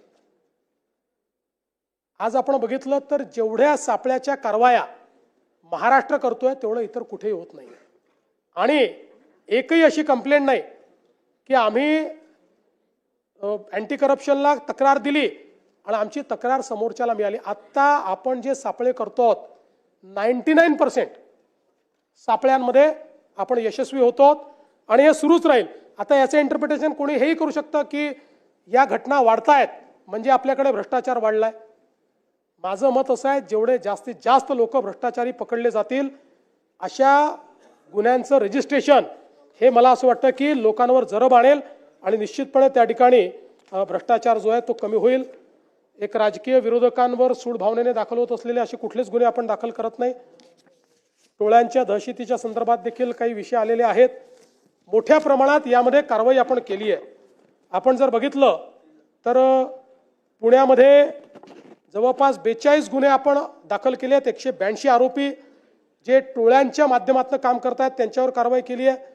मुंबई शहरामध्ये 17 गुन्हे आहेत, ठाण्यामध्ये 14 गुन्हे आहेत, अहिल्यानगरमध्ये 7 गुन्ह्यांमध्ये 45 आरोपी आहेत. MPDAच्या कायद्याच्या अंतर्गत 528 लोकांवर कारवाई केली आहे. त्यानंतर 55, 56, 57च्या अंतर्गत 5163 लोकांवर कारवाई केली आहे आणि प्रतिबंधात्मक कारवाया 2028 लोकांवर केलेल्या आहेत. त्यामुळे आता कुठल्याही परिस्थितीत गुन्हेगार सुटू नये अशा प्रकारचा आपला प्रयत्न हा या ठिकाणी चाललेला आहे. मी या निमित्ताने आपल्याला एवढंच सांगू इच्छितो की महाराष्ट्रामध्ये गुन्हेगारीच्या संदर्भात मी असं म्हणणार नाही की गुन्हेगारी नाही, कारण अनादी कालापासून अशी कुठलीच राजवट नाही की ज्याच्यामध्ये गुन्हेगारी नाही. गुन्हेगारी प्रवृत्ती आहे, पण त्या प्रवृत्तीला ठेचण्याची शासनाची मनीषा आहे की नाही, इच्छा आहे की नाही, हे महत्त्वाचं आहे. आणि म्हणून या निमित्ताने मी आपल्याला सांगतो की कुठल्याही परिस्थितीत गुन्हेगारांना सोडायचं नाही, हा आमचा प्रयत्न असणार आहे. आणि हे सगळं करत असताना अनेक वेळा पोलिसांकडनंही चुका होतात, होत नाही असं नाही. इतकी मोठी सिस्टीम आहे, 2 लाख पोलीस आहे, पण त्यांनाही पाठीशी आम्ही घालत नाही. त्यांच्यावरही योग्य कारवाई करणं हा आमचा प्रयत्न असतो. आणि म्हणून या निमित्ताने या सभागृहाला आश्वस्त करू इच्छितो, पोलीस मॉडर्नायझेशन मोठ्या प्रमाणात आपण केलेलं आहे. त्यातनंही सर्व्हिलन्सच्या सिस्टीम्स आहेत, मोठं CCTVचं नेटवर्क आपण सुरू केलेलं आहे. ट्रॅफिक मॅनेजमेंटमध्ये आपण CCTV वापरतो आहोत, आर्टिफिशियल इंटेलिजन्स आता आपण वापरतो आहोत. त्यामुळे स्ट्रीट क्राईम तर आपण खूप मोठ्या प्रमाणात आजकाल डिटेक्ट करू शकतो. आणि म्हणून मी या सभागृहाला आश्वस्त करतो की आपण वेगवेगळ्या लोकांनी ज्या भावना मांडलेल्या आहेत आणि काही प्रकरणं देखील दिलेली आहेत, सगळ्या प्रकरणांचा मी उल्लेख केला नसला तरी त्या सगळ्यांवर आम्ही कारवाई करू आणि त्या संदर्भातली माहिती आपल्यापर्यंत पोहोचवू. पुन्हा एकदा सांगतो, आपल्या सगळ्यांच्या सहकार्याने, आता नाही आहे माझ्याकडे, मागून देतो. त्यामुळे आपल्या सगळ्यांच्या सहकार्याने महाराष्ट्र पुढेच जातोय, महाराष्ट्र पुढेच जाईल, महाराष्ट्र थांबणार नाही, एवढंच सांगतो आणि माझं बोलणं संपवतो.